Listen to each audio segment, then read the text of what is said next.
Okay, team, it's 1801. So I'd like to call the meeting to order, please. I want to say welcome to St. John Common Council meeting of Monday, 4th of May, and I haven't said this at a council meeting yet. May the 4th be with you, as they love to say. It's corny, but you know what? There's only so many times on a cycle you get to do that. So this evening, I'm going to read the land acknowledgement. The land on which the city of St. John or Mennequist is situated is the traditional territory of the Wolastoqiyik. The Wolastoqiyik, along with their indigenous neighbors, the Mi'kmaq and the Pescatawamacati, signed peace and friendship treaties with the British Crown that in the 1700s protected their rights to lands and resources. So let us just take a moment to reflect on those words.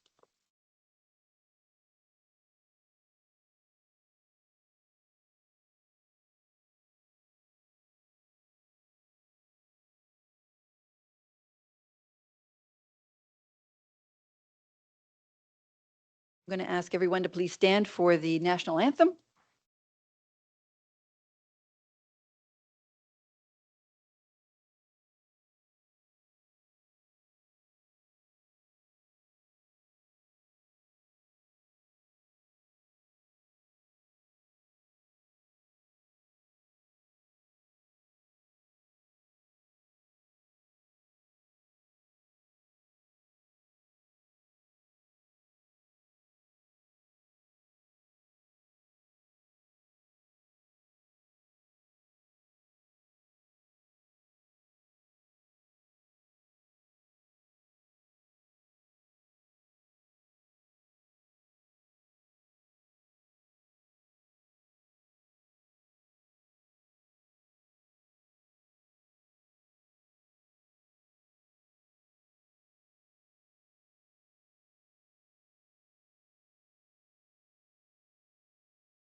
Okay, City Clerk, over to you for the first item. First item is item 2.1, approval of the minutes of April 20th. April 20th minutes. The Deputy and Councillor Sullivan on the question. All in favor? Opposed? Motion carried. Next item. Next item is approval of the agenda with additions from Committee of the Whole. These include 17.1, recommended appointments to committees, 17.2, Pro Kids St. John Program Evaluation Report, 17.3, renovations at stalls 4, 5, and 6 in the City Market, 17.4, Jeremiah's lease renewal at City Market, and 17.5, multipurpose recreational facility status update. Okay, Councillor Darling's moving that. I'll take a seconder on it. Councillor Norton on the question. All in favor? Opposed? Motion carried. Next item, City Clerk. Disclosures of conflict of interest, if there are any. Seeing any. Next item.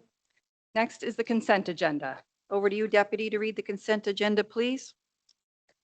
Thank you, Your Worship. I would move 5.1 through to 5.20, please. Okay, I'll take a seconder, Councillor Stewart. And on the question, Councillor Radwan, you're up first. Thank you, Mayor. I just wanted to say a quick thank you to staff. We're looking at these infrastructure changes that are happening, and staff are going to the St. John Ability Advisory Committee, and they're leaving and coming back and making changes to these items so that things will be accessible. So they're really, really listening. So thank you very much. And it's just going to be a better St. John for it. Thank you.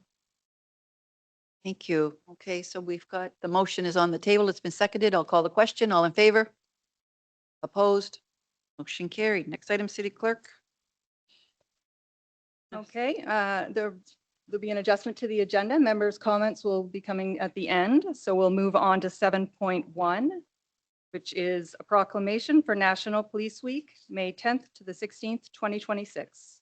Whereas the Government of Canada recognizes the week of May 10th to 16, 2026 as National Police Week, and whereas the St. John Police will be recognized as providing exemplary leadership and service reflective of the public safety needs of the community to enhance the quality of life, and whereas the St. John Police has grown to be a modern and scientific law enforcement body, which increasingly provides a vital public service, and whereas every day our law enforcement officers render dedicated service to our community, and whereas it is important that all citizens know and understand the problems, duties, and responsibilities of their police force, recognize their duty to serve the people by safeguarding life and property, by protecting them against deception and the weak against oppression or intimidation. Now, therefore, I, Mayor Donna Node Reardon of St. John, do hereby proclaim the week of May 10th to May 16, 2026 as National Police Week in honor of those whose dedication, professionalism, and significant daily contributions keep our citizens and communities safe. Next item. We have 7.2, which is a proclamation for Environmental Sensitivities Multiple Chemical Sensitivity Awareness Day, May 12th. Whereas environmental sensitivities, including multiple chemical sensitivities, MCS, can substantially limit function and significantly impact quality of life. And whereas the Canadian Human Rights Commission recognizes environmental sensitivities, and whereas it is estimated that more than 1 million people in Canada have been diagnosed with multiple chemical sensitivity, and whereas individuals with multiple chemical sensitivity are at a higher risk of experiencing electromagnetic hypersensitivity and vice versa, and whereas symptoms can range from mild to severely debilitating, and whereas Environmental Sensitivities Multiple Chemical Sensitivity Awareness Month is observed in May, with May 12th recognized as Environmental Sensitivities Multiple Chemical Sensitivity Awareness Day. And whereas to achieve a better quality of life, individuals with environmental sensitivities, multiple chemical sensitivity, require access to safe housing and appropriate health care. And whereas community efforts by organizations and individuals raise awareness, offer hope, and support research through advocacy and fundraising, now therefore I, Mayor Donna Node Reardon of St. John, do hereby proclaim May 12, 2026 as Environmental Sensitivities / Multiple Chemical Sensitivity Awareness Day in the City of St. John. Next item, City Clerk. We have 7.3, another proclamation for Apraxia Awareness Day, May 14th. Whereas May 14th, 2026 marks Apraxia Awareness Day, during which awareness will be raised throughout St. John, New Brunswick, about childhood apraxia of speech, an extremely challenging speech disorder that affects 1 in 1,000 children, with 1/3 having a genetic causal basis.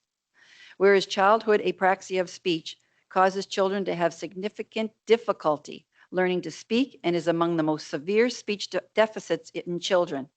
As learning to speak comes effortlessly to most children, those with apraxia require early, appropriate, and intensive speech therapy, often for many years, to learn to speak. Whereas without appropriate speech therapy intervention, children with apraxia will have diminished communication skills, but are also placed at high risk for secondary impacts in reading, writing, spelling, and other school-related skills, and that such primary and secondary impacts diminish future independence and employment opportunities and challenge the ability to become productive, contributing citizens if not resolved or improved.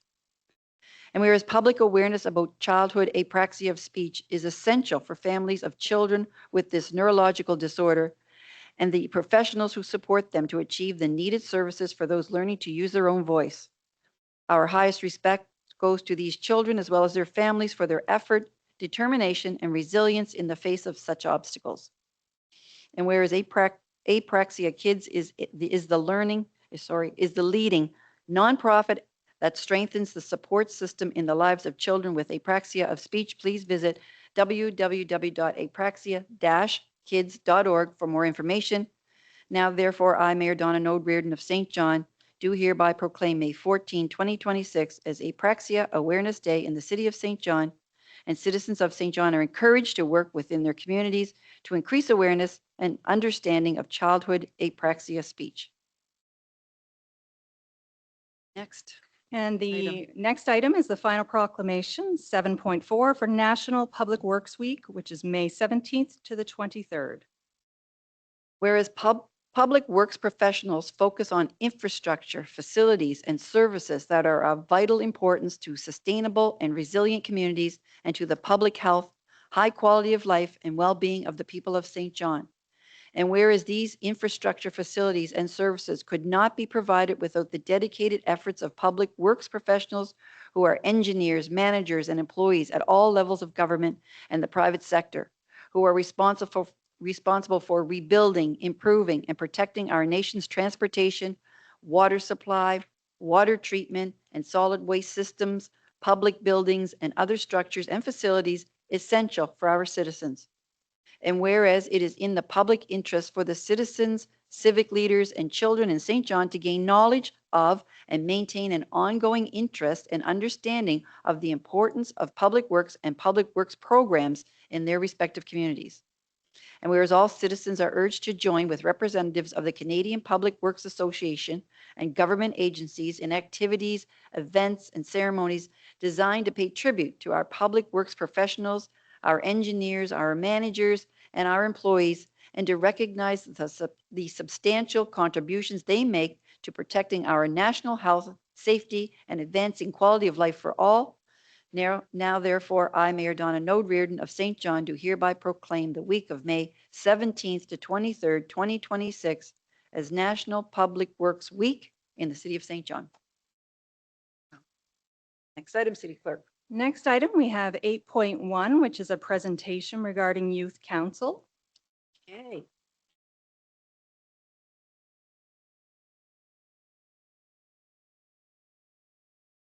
And we have Kyle Jacquard and Keegan Doran.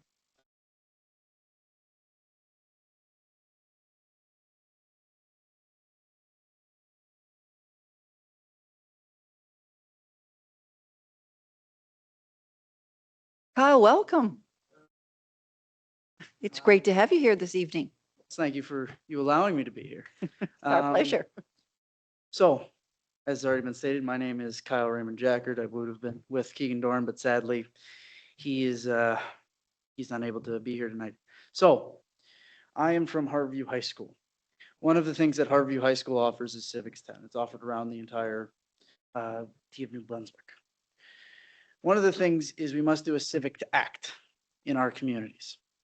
My decision was to make a project and present it to Common Council of St. John.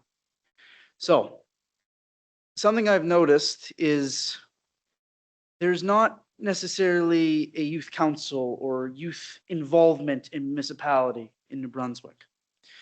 So, I did my research and I found there's a lot of different sort of other councils around New Brunswick, to put it lightly. So, something that I wanted to bring to your attention.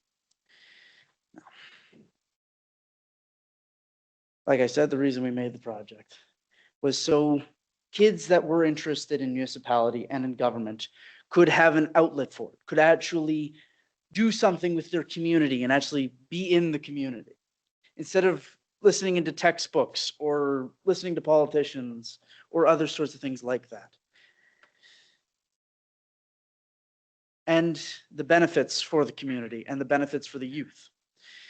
In such, I can stand here all day and say what it would be a great thing to have without laying down some evidence for it, as such forth.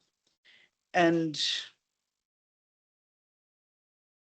allowing the youth already having what's the word for it? Like, oh, thank you. No, I'm trying to think of the word for it. Like environmental groups, right? As such forth, you can have them be like an environmental group around St. John, or have them be a community builder for the youth of St. John. I'm not saying that there's not already a community here, but to allow the youth to come together in fun activities or other than sports, like fun days done by the city of St. John. And of course, with that being said, there should be a criteria, right? I'm not saying not everyone should have the ability to, but I'm just saying that there should be a set rules, right? Someone who is a leader, someone who can be a part of a council and who also understands what a municipality is. That's why we have the grade 9 thing, because that's actually when you learn what a municipality is. So having them be a good standing citizen, having them be a part of their community already in other groups, other sportsmanships, and such forth. And of course, there should also be ways for it to be done, right? Providing it, you can go up to any kid in there and they might not agree with it, right? Not many of them might be out of their shell enough to come up to municipalities and such forth. So having a sort of vote in schools, if they would allow it, or having forms be put in, right? Writing down why they want to be, what is their reasonings behind it, what sort of cause or reasoning drawed them to it. Having posters around, having almost like a mini election as such forth. And like I said, I could sit here and talk all day about what a youth council is. I can sit here and talk about all the benefits. But if I have no real way to prove my evidence and such forth of what's already been done, such as other youth councils, and this is some of the things they've said, having them be a part of transportation, some reasonings that may not be heavy enough to be in this council can be brung down to them. Something that isn't as heavy or very political, like transportation, environmental, having them put cleanup groups together or citywide cleanups or just fun days together and having them have their own set and maybe even bringing up problems to the municipality, to common council and such. And here's where my evidence is that I've been talking about. So there's already been youth councils done in other places such as Moncton and Fredericton, and even as big as cities as Toronto, the biggest city in Canada, or as small as Granby Westfield, and all over. And there's some I didn't even mention because I didn't know they existed. All across New Brunswick, all across Nova Scotia, all across the Maritimes, all across the country. So I think, in my opinion, we should have one here for the ability to our youth and to the ability for our entire city to allow youngsters or youth to have a voice in municipality, to actually be able to feel comfortable enough to come up to wards and to come up to common council and say, hey, listen, this is something I've noticed. What can we do about it? And such like that. And having them to have a voice. And some of the people I talked to, one of the main ones was Alex Clark from the Grand Bay Council. Funny enough, I'm already a part of the Grand Bay Council. I'm the second chair of it, which is how I've kind of gone on to this whole thing and how I got the perspective of it. So it can do a lot of good. It can do a great deal to a city or a community to allow them to build together, to allow youngsters to build together, to allow ties and such forth. I know this was quick, but any questions? My speaker on here. There's a whole list of questions here. Oh, I love There's questions. all kinds of lights are on. You can see them all over the. So the first one's going over to Councillor Killen. Over to you.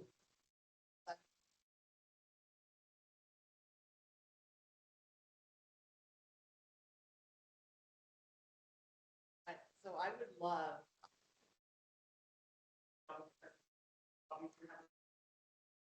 That's who might speak. Up there first. Teacher, so you know so well. Thank you. We did, so I would love. City staff to. As a former member, she's so sad. So I would love. If we could do that, but I'll let everyone else talk first.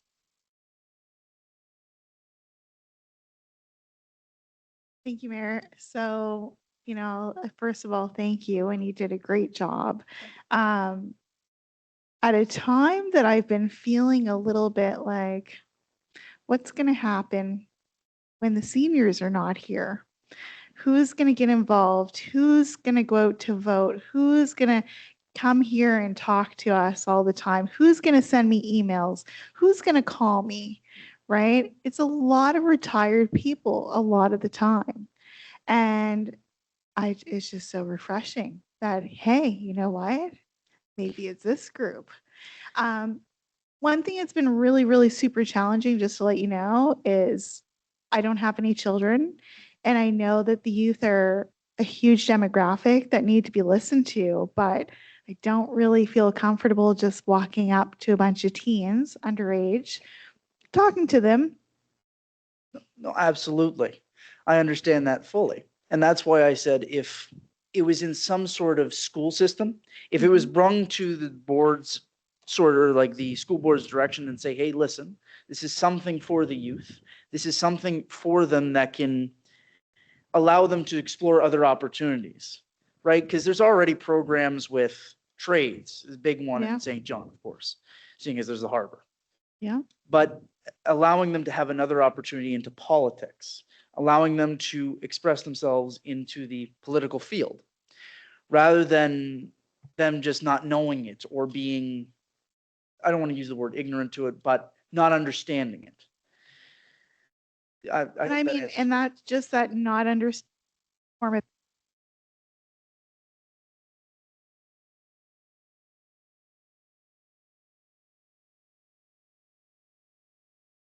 It's not on. Okay, there we go. So, it's really refreshing. And I think that, Counselor Killen, myself, and when Counselor Hickey was here and Counselor Harris, we all went into Bayside Middle School. And I will tell you, I was surprised. First of all, the students were so insightful. They knew every single challenge that this council had, and they were drilling us with questions. What are you going to do about homelessness? What are you going to do about this? What are you going to do to reduce crime? And I was like, wow, what's happening? Anyway, I would be more than happy to second Councillor Killen's motion. Thank you, Your Worship. Excellent, Kyle. I love this idea. We've talked about this a few years back, but there was nobody to lead it up. What we talked about was, student councils, high schools, it was 4 high schools, student councils, maybe take 2 or 3 off of each council, and form a committee. But it needs an organizer, it needs somebody to take a hold of it. And I think you're that guy. But I think there's definitely a need for this. I appreciate your project and bringing this forward. Definitely be supporting anything that council can do to help support, a youth council in the city of St. John. And good on you. Thanks for coming in. Thank you. Thanks, Counselor. Counselor Stewart, over to you. Thank you, Your Worship. Good job, Kyle. So I'm guessing that you could have chosen other projects that put you in front of. Oh, absolutely. Presentation. Oh, absolutely, sir. There was a couple that were like time capsules and stuff like that, but I didn't feel like that was worthy enough. I didn't feel it. It says a lot about you, character, your family. We go way back. But I gotta say, I'm very proud to see you step up like this. It gives me hope future because I know your generation can get a bad rap. Just because the world is kind of chaotic now. Some focus and want to help join a youth council and possibly move on from there. Yeah, I'm real proud of you, man. It's good to see you. Well, thank you. And I was a little worried when you knew my father. That was the one that worried me a little because I know how he used to be, and that one scared me a little bit. Counselor Sullivan, over to you. Thank you, Your Worship, Kyle, for the presentation. Gosh, I think it was around 2006, 2007, when it was a team of youth in the city of St. John who came forward and said, we need a skateboard park. And, that lobby effort from that group of youth and $500,000 later, we had a skateboard park. So certainly it is important for youth to have a voice in the city. I would suggest as you go forward with it and perhaps to staff, when the motion comes later, that consideration, not just with the high schools, there's a natural tie-in with the Politics Society at UNBSJ. And which might tie in if we have the high schools, if we had representation from the Politics Society at UNBSJ, to help keep youth here, because that's what I would see as the ultimate purpose of this is getting input from the youth, because the question, and Counselor Ogden over there has been saying it at every meeting for 4 years, 5 years. You know, we need to keep more youth here. So I would see that as a goal of this group. So with that note, what are you hearing when you've thought about this project would be something that the city of St. John should be doing more of, or doing something of, that would help keep youth here instead of moving away?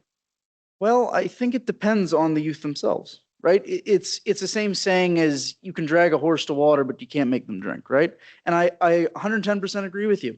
The only way to keep them here is to actually have them doing something they're interested in or fun, right? Because if it was like genuinely just typing emails all day, well, no youth would want to do it, right? Because then they would see it more as schoolwork or something annoying, right? Typing emails. Do all day. youth do email? Well, I had to do it to get to here. That's a story for another time. But but to answer your Yeah. question, that's in short what I would think. And again, 110%, especially with Toronto. When I was looking at that as a resource, they did it all the way from 14 to 24, right? That's a huge, huge different in age. So this is the beauty of it.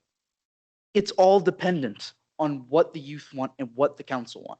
That's the beauty, right? There's no set rules about it, other than, of course, legal rules. But Yeah. there's no parameters, right? You can have them do fun activities with the community, right? Or you can have them focus on transport or ecological, right? Yep. It doesn't have to be set into one parameter. And I 110% agree with you. Having political students come from UBSJ, having them who's studying politics come in, that's an amazing idea. Absolutely. Yeah, that captures that 14 to 24 kind of demographic. Yeah, thanks very much. Counselor Norton, over to you. Thank you, Worship. Sophia Norton says to say hello and says she's a huge fan of yours and that you're super funny, and you proved that to be so true tonight. I'm trying. You're representing your Vikings so well tonight, I got to say. So go Vikings, and I'm sure your teachers and principal are super proud. It was 2013, and it was somebody your age that presented a skateboard helmet bylaw that I had the pleasure of sponsoring. And it was because of that change in the advocacy of people your age that brought forward a mandatory bylaw when you're using city parks and recreation that you need to be wearing the appropriate safety devices. That was helmets and such. I don't think enforcement is a big piece of that now. It just goes by. It's just the norm. And so hopefully when we look back on this presentation, the norm is a youth council. And you can look at that as a feather in your cap and something that we can thank you for. I look at Woodstock, New Brunswick, and Woodstock, New Brunswick is probably, I would say, is probably hitting the ball out of the park as it relates to their youth advisory council. And you're right, it's probably 14 to 16, but goes all the way up to age 24. And I know the current mayor there that is reoffering in a heated debate has done a lot as it relates to standing up that youth advisory council, and they participate well, and they advise the council in terms of engagement for the municipality with youth and how your voice is heard around this table. And it's mirrored in its bylaws and its services, everything from transportation to recreation and beyond. So my comments this evening aren't to ask you any questions, but to say well done and well said. So thank you for coming out this evening. No, I did look at Woodstock as a resource. The only thing is when I was looking at it, there wasn't like it was an application form. And I'm no disrespect to them. Absolutely amazing what they've done. No shade thrown. No shade thrown. But there wasn't a lot of information about it, which is why I looked at Toronto and other places. Yes. No, I've got friends up in Woodstock. They tell me. Perfect. Well, look, go Harborview, and congratulations on representing your student body so well this evening. Thank you, Your Thank you, Worship. Counselor. Kyle, I'm going to wrap this up. We're booked for public hearings at 6:30. But listen, it's been a pleasure having you here this evening. You've made a presentation that's been a little more animated than we're normally used to, so we love that component of it as well. And you know, this is a team that's looked to the future, and we're a team of builders, and we're building the future. So it makes sense to have the voice of the future be at the table to a certain extent. So great to have you here. Thank And it's something that the next crew will take a look at. Thank you. But before you leave, I'm going to call the question. All in favor? 100% unanimous, pass. Thank Honor. you. Thanks so much. Thank you. Appreciate it. Thank you, Kyle. Okay, City Clerk, next item. Next item is the public hearing. It's now 6:30. So 9.1, proposed municipal plan amendment with Planning Advisory Committee report and staff presentation for the North End Plan, first and second reading. Okay, so I'm sending this one over to Commissioner Poffenroth for the intro. Thank you, Your Worship and members of council. For your consideration this evening, staff is presenting the North End Secondary Plan. The plan is a visionary document that builds on the smart growth principles of Plan SJ, which identifies the North End as a priority residential intensification area. Prepared as a secondary plan under Section 29 of the Community Planning Act, it provides detailed land use policy guidance for the plan area, establishing direction for growth and development through gentle densification, strategic infill, and the redevelopment of vacant and underutilized sites, alongside the revitalization of historic corridors and the creation of new planned neighborhoods.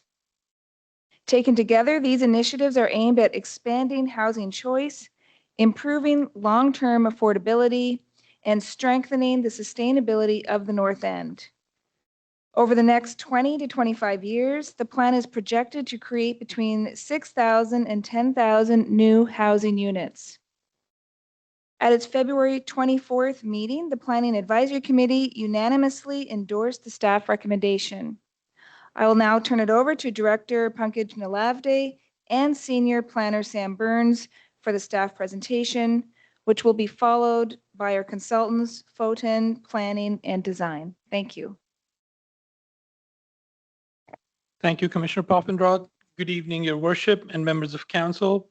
On behalf of the entire GCS team and Community Planning Service Area, I am really pleased to bring forward for your consideration this evening the North End Plan.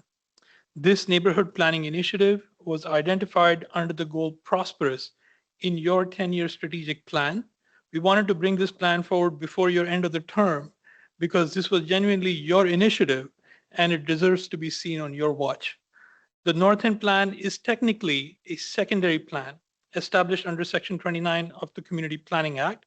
It provides detailed land use guidance for the communities within the plan area and builds upon the smart growth principles of Municipal Plan SJ, which identified the North End as a residential intensification area capable of offering a true diversity of housing choice to its residents. The plan before you charts a vision for growth over the next 20 to 25 years with the potential to add 6,000 to 10,000 new housing units, attracting new residents and new vitality to the neighborhoods, its schools, businesses, parks, and community centers.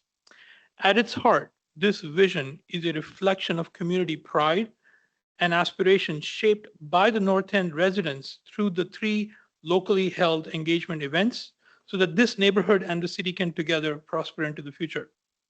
I want to take a moment to thank the core planning team who have worked tirelessly over the last 2 years to bring this plan and this vision to life. A special thank you to Carrie Smith, our HAF project manager, whose work was instrumental in supporting the delivery of this plan. To Eva Matson, our planner, who led the first half of the project and laid the strong foundation upon which this plan was built and carried through to completion by Sam Burns, who is with us here this evening.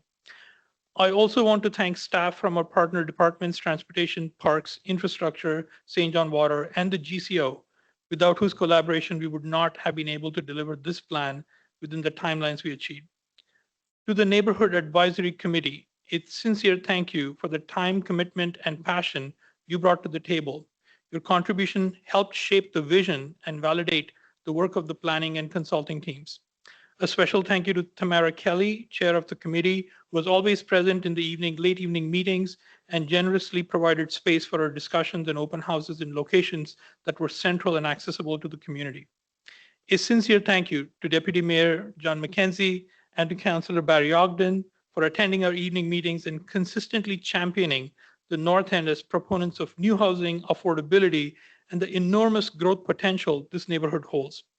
Without your input, it would not have been possible to fully appreciate the beauty and the historic character of the North End, a character that continues to inspire the reimagination of this community into its future. With that, I am pleased to pass the presentation to our project lead, Senior Planner Sam Burns. This is Sam's first opportunity presenting to council, and I know you will enjoy hearing it directly from the lead who brought this plan together. Sam.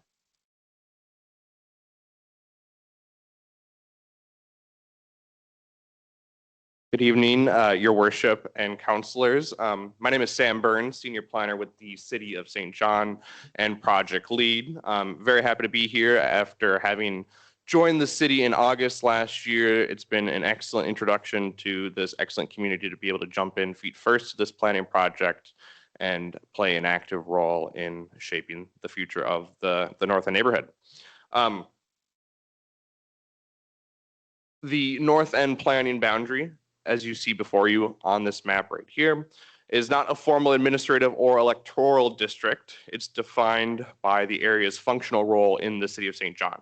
So the contiguous geography, the historic development patterns, the proximity to uptown, and the policy direction laid out by this plan area in Plan SJ, all were factors that went into the determination of these boundaries in which the planning study took place. We recognize that a lot of different neighborhoods and a lot of different communities exist within this planning area, and that the North End has just been applied based on best fit.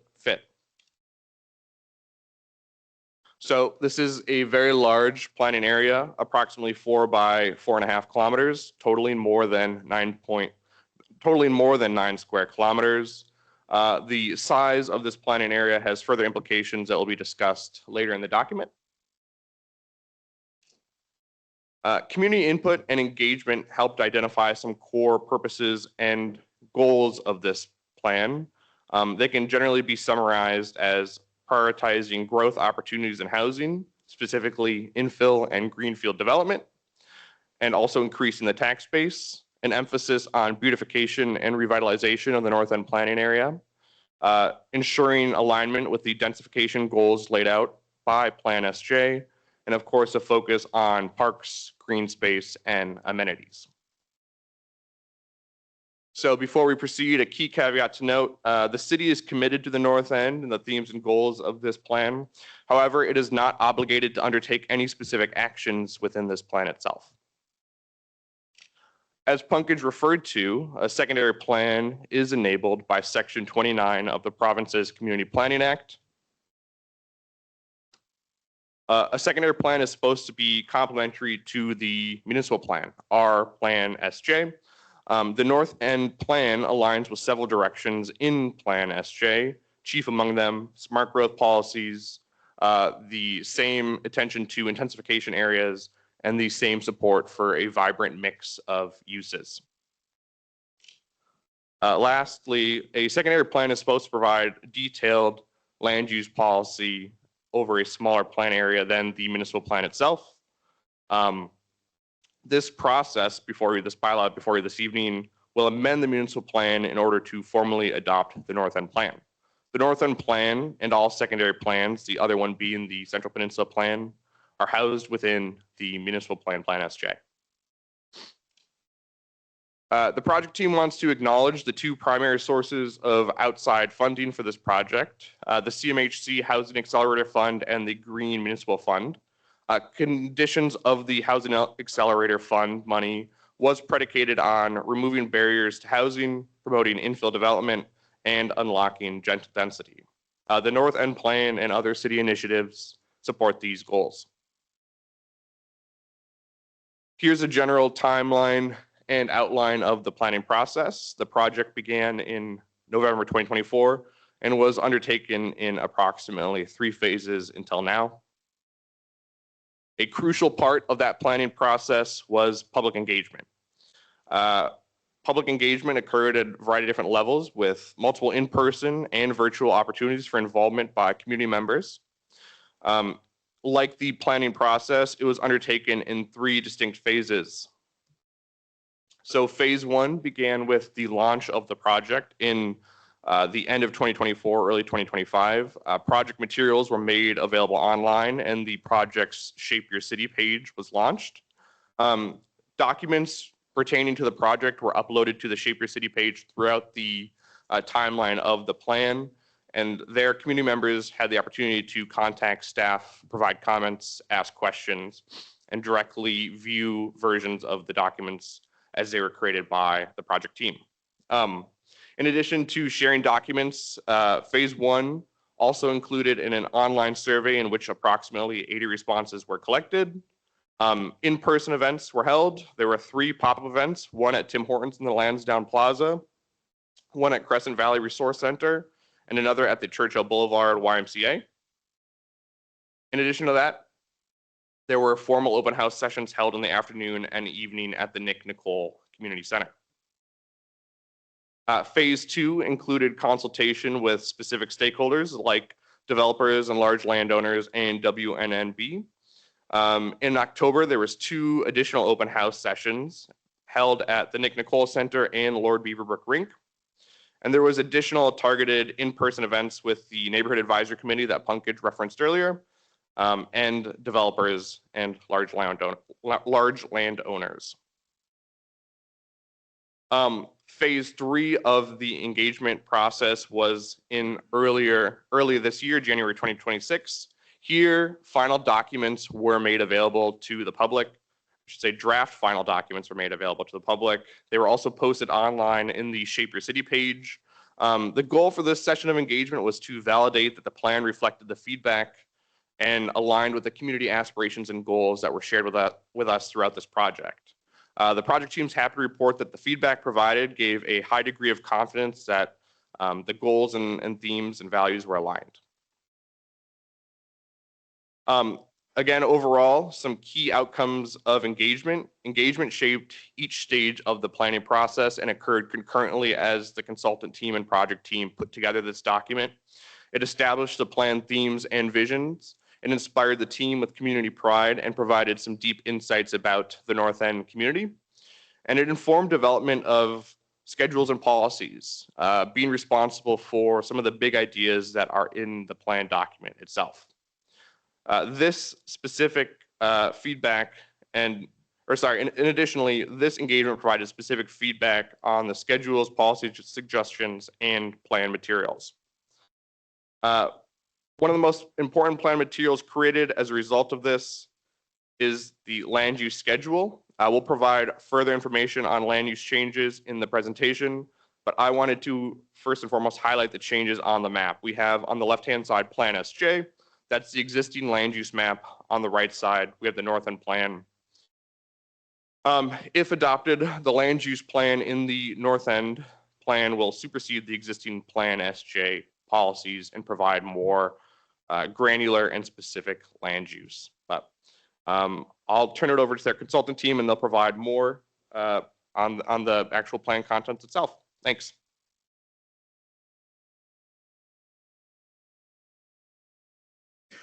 Okay, good evening, Your Lordship and members of Council. Welcome. Thank you. Thank you. Thanks for having us. Of course, really happy to be here, thrilled to be here, in fact, and to present this final product to all of you tonight. So maybe this is the correct time also. I think it's important to just thank city staff. So thank you, Sam. Thank you, of course, Pankaj and the rest of the team. You know, their important contributions over the last 1.5 years, their guidance, knowledge, really instrumental to the success of this plan and, you know, the success of this process as well. So I just wanted to take the moment before I carry on with the presentation.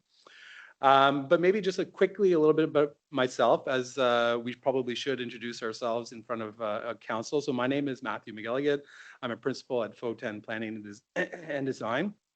I'm joined here by Jamie Posen, also a principal, and he will present some more details of the plan in just a few moments. There were other members of our team, their names are up on the screen before you, who you know, really enjoyed working on this project, working with staff, But just wanted to also mention that it wasn't just, this wasn't a project of only a few people with city staff. It was a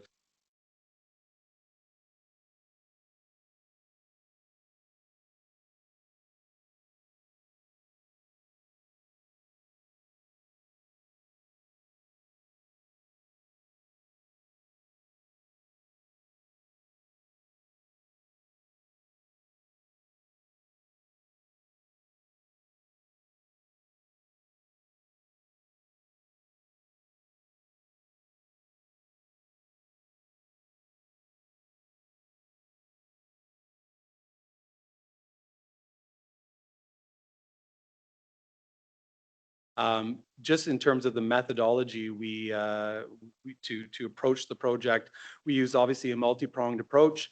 And as Sam and Pankaj had already outlined, there were a number of site visits, obviously to ground truth, background reports, obviously to summarize our findings, community and stakeholder engagements to solicit that feedback from residents.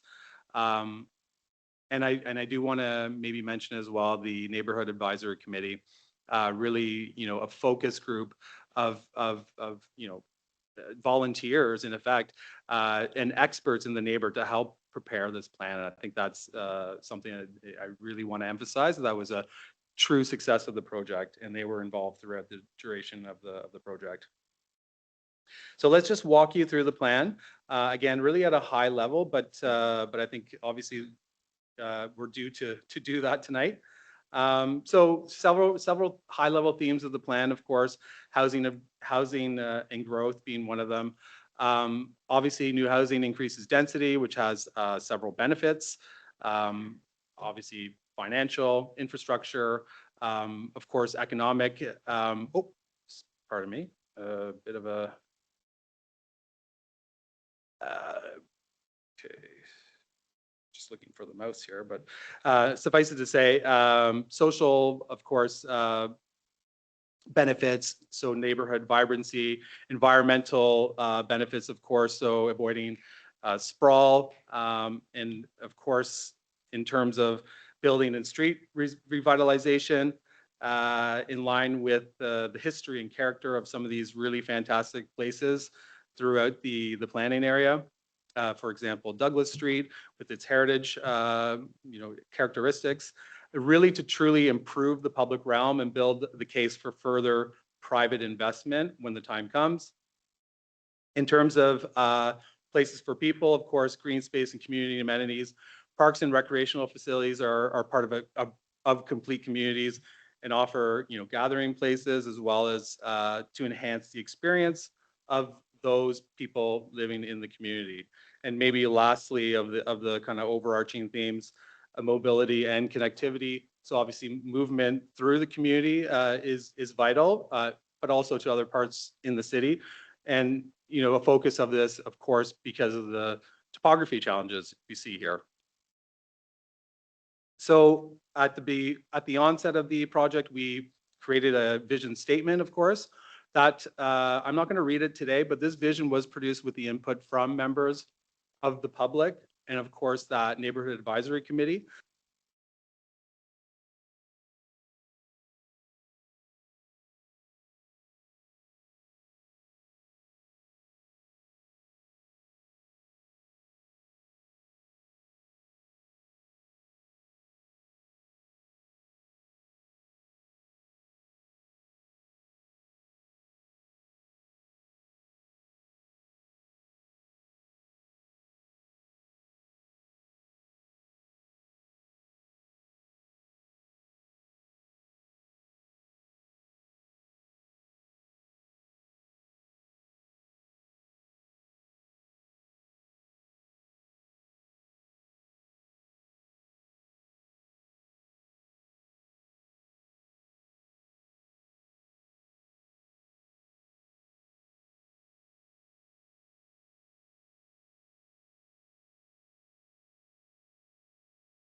My speaker's back on.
1, 2, 3, test, 1, 2, 3. 1, 2, 3, test, 1, 2, 3.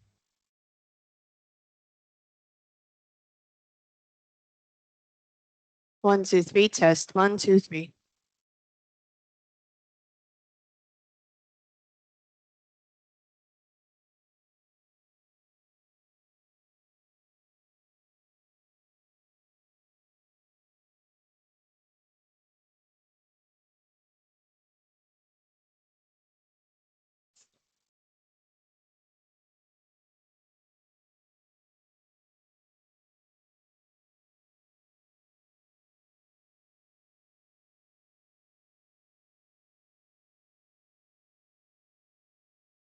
One, two, three, test, 1, 2, 3.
Okay, I'm going to call the meeting back to order.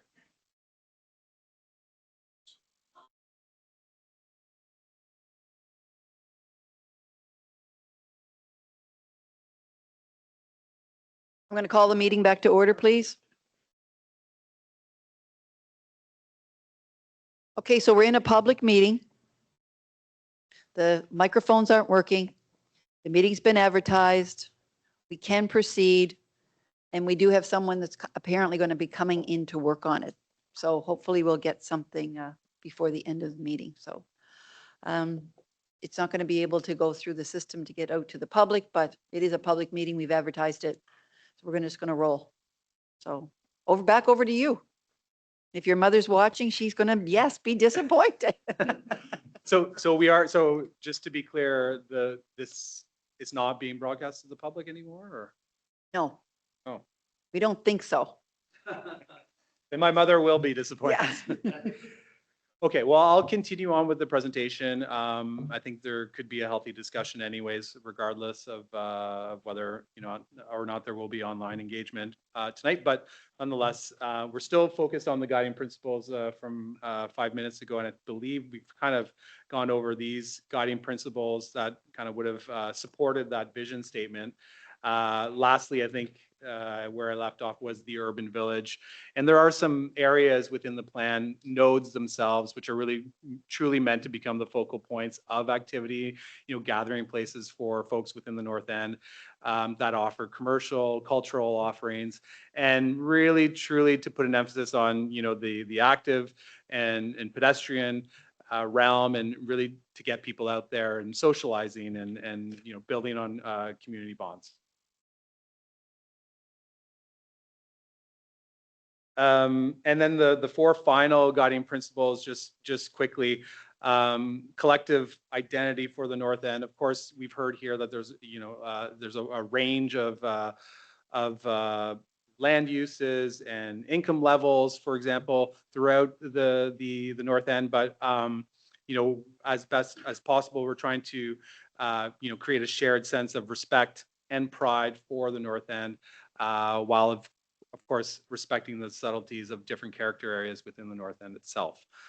In terms of economic vitality, of course, that's going to be to support local businesses, but also opportunities for new businesses to help, infrastructure investments by the city. So for example, stormwater management, which is of course a very expensive endeavor, but I think with the focus on economic vitality to support businesses and to get people investing in the North End, these are good things for a long-term vision. Community resilience, of course, referring to the natural environment, social services, of course, and the ability to respond to some of the challenges and impacts of climate change that we're seeing on a day-to-day. And then, of course, one of the hotter topics, just in terms of housing and housing resilience, referring to the need to offer that range of safe, affordable, adequate housing choices to meet the local needs, which is changing. But, for all the folks in here, all the folks online, and all ages and life stages.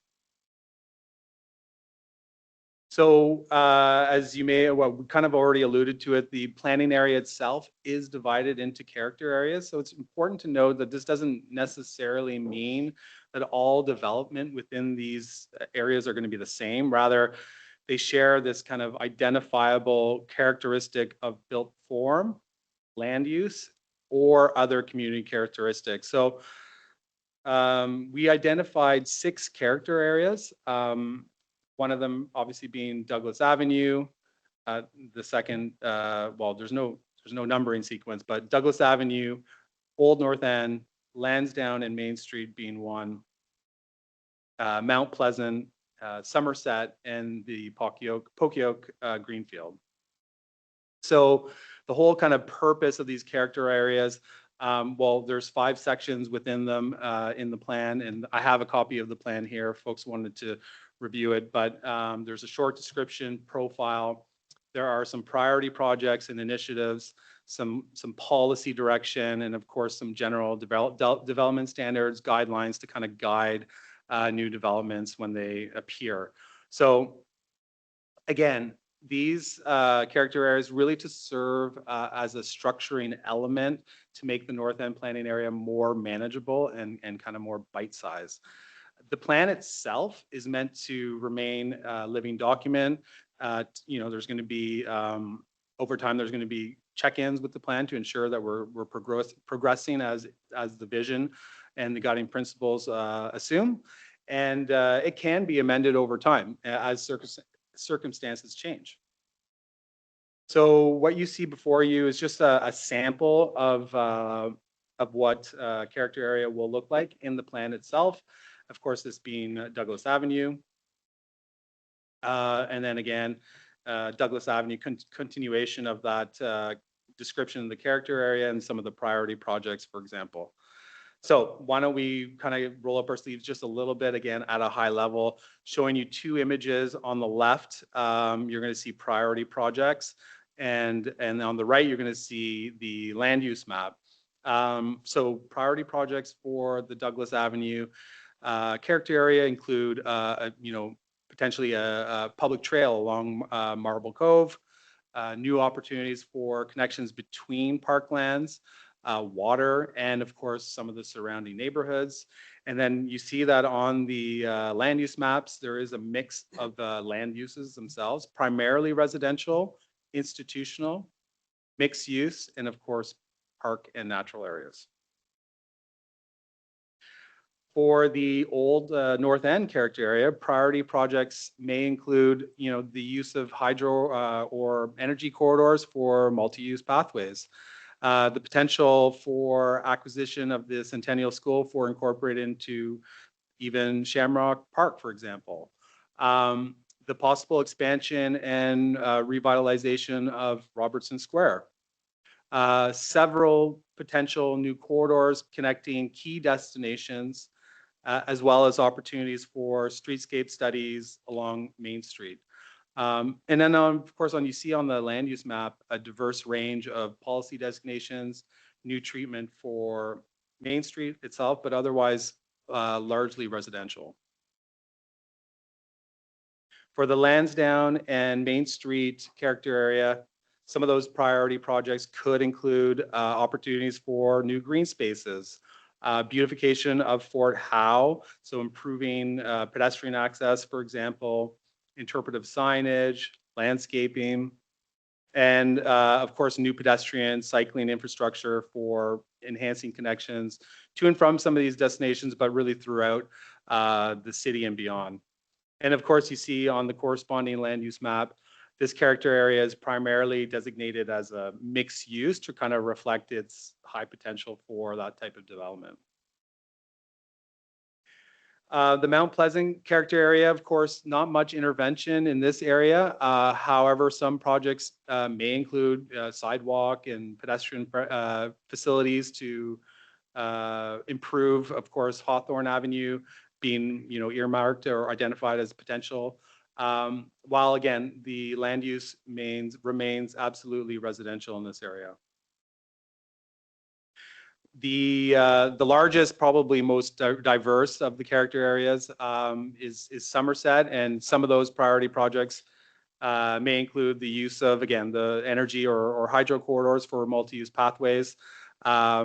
Working with the government in New Brunswick to preserve existing rugby field at Hazen White School, enhanced corridor design for public transit and pedestrian infrastructure along Somerset Street, potential for upgrades to Thornborough Street and extension to Park Street to Collector Road standards, and opportunity for future master plan for Crescent Valley, which may include new development on city lands.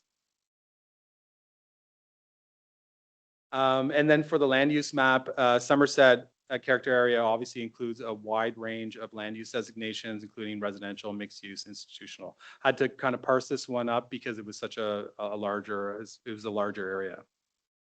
And then the Pokiok Greenfield, this character area has the future development potential. But of course, this area has only limited development today. Therefore, the intent is to provide guidance for future development, and this may include, again, using those energy corridors for active transportation and creating those links throughout other destinations within the city, preserving Robertson Lake for future public access and amenity, and plan for Collector Road between Forbes Driving and Cambridge Drive. And of course, the future land uses are proposed to be primarily residential in this area, while the institutional designation has been added around the Rivercross Church.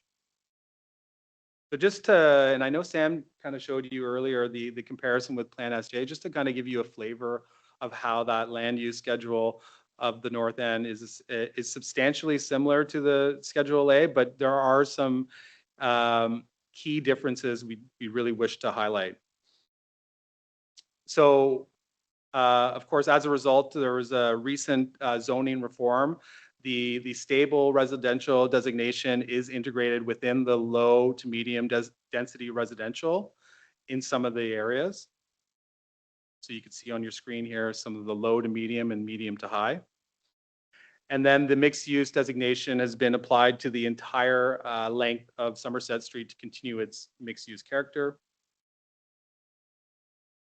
And there's a kind of a new quote unquote traditional Main Street designation, which has been created to kind of reflect the distinct and historical land use and built form character along Main Street in the North End. And then the rural resource designation is replaced now with a potential future development area in recognition that these areas may be able to accommodate development over time, pending the effective extension, of course, of municipal infrastructure, including servicing.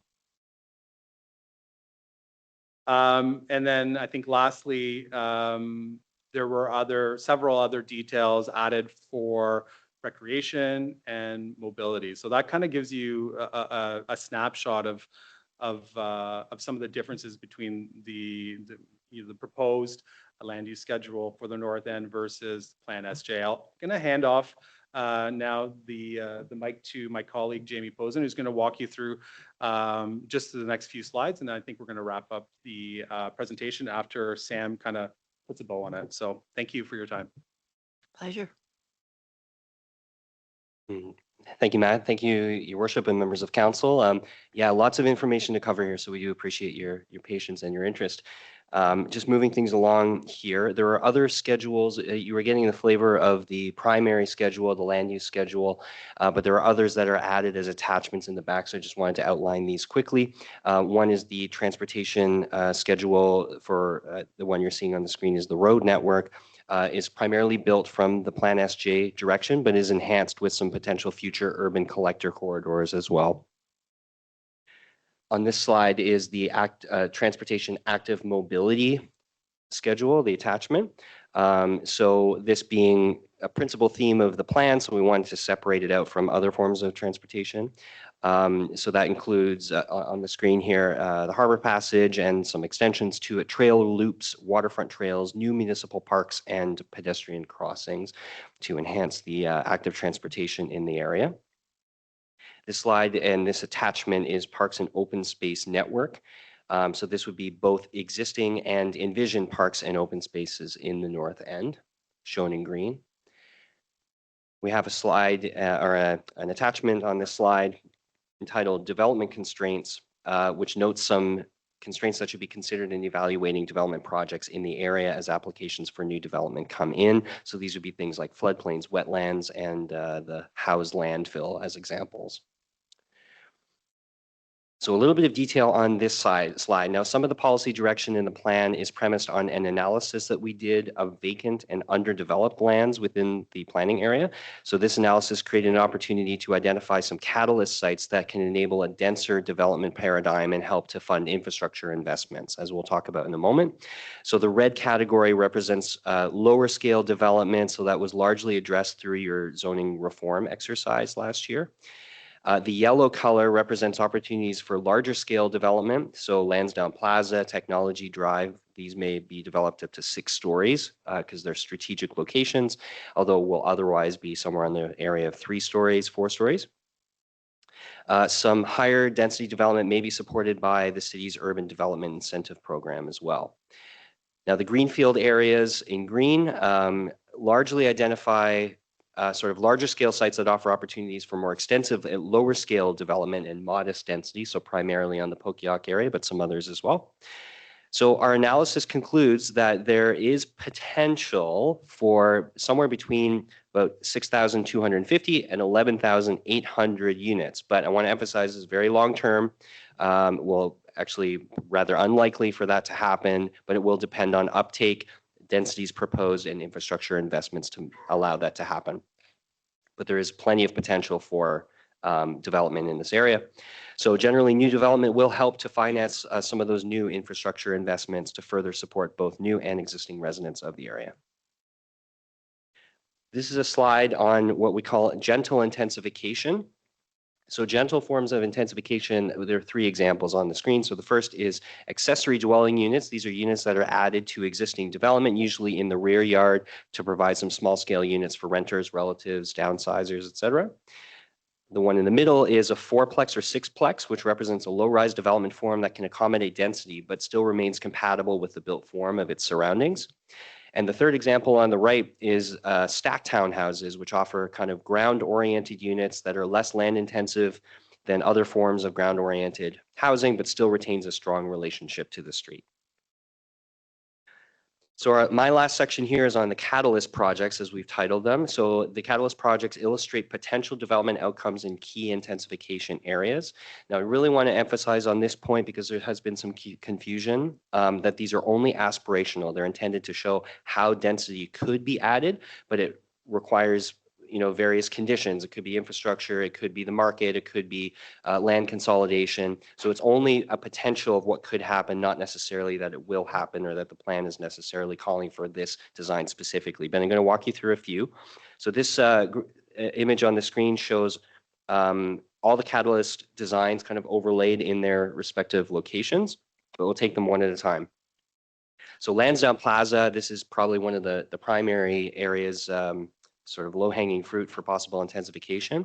So important to note that the existing buildings are maintained here. That includes the Sobeys grocery store and its parking lot. But beyond that, there's lots of opportunity for development along in the existing parking lot. So we've also identified the potential for things like an event plaza and also a transit hub. Its location really lends itself to that possibility, although it's not mandatory. And a range of uses and housing types, including the greatest densities along Lansdowne Avenue. In the Old North End, this is kind of at the far western end of Main Street. There are new opportunities for modest intensification. We're talking about 4 stories or less, particularly along Bridge Street. Along the eastern part of Main Street, some of the greatest opportunities to increase densities in the planning area is this area. So this is Main Street east of Chesley. So development within the view cone that we've shown on there, kind of a triangle shape, would be limited to preserve and frame the views of the harbor from Fort Howe on top of the hill.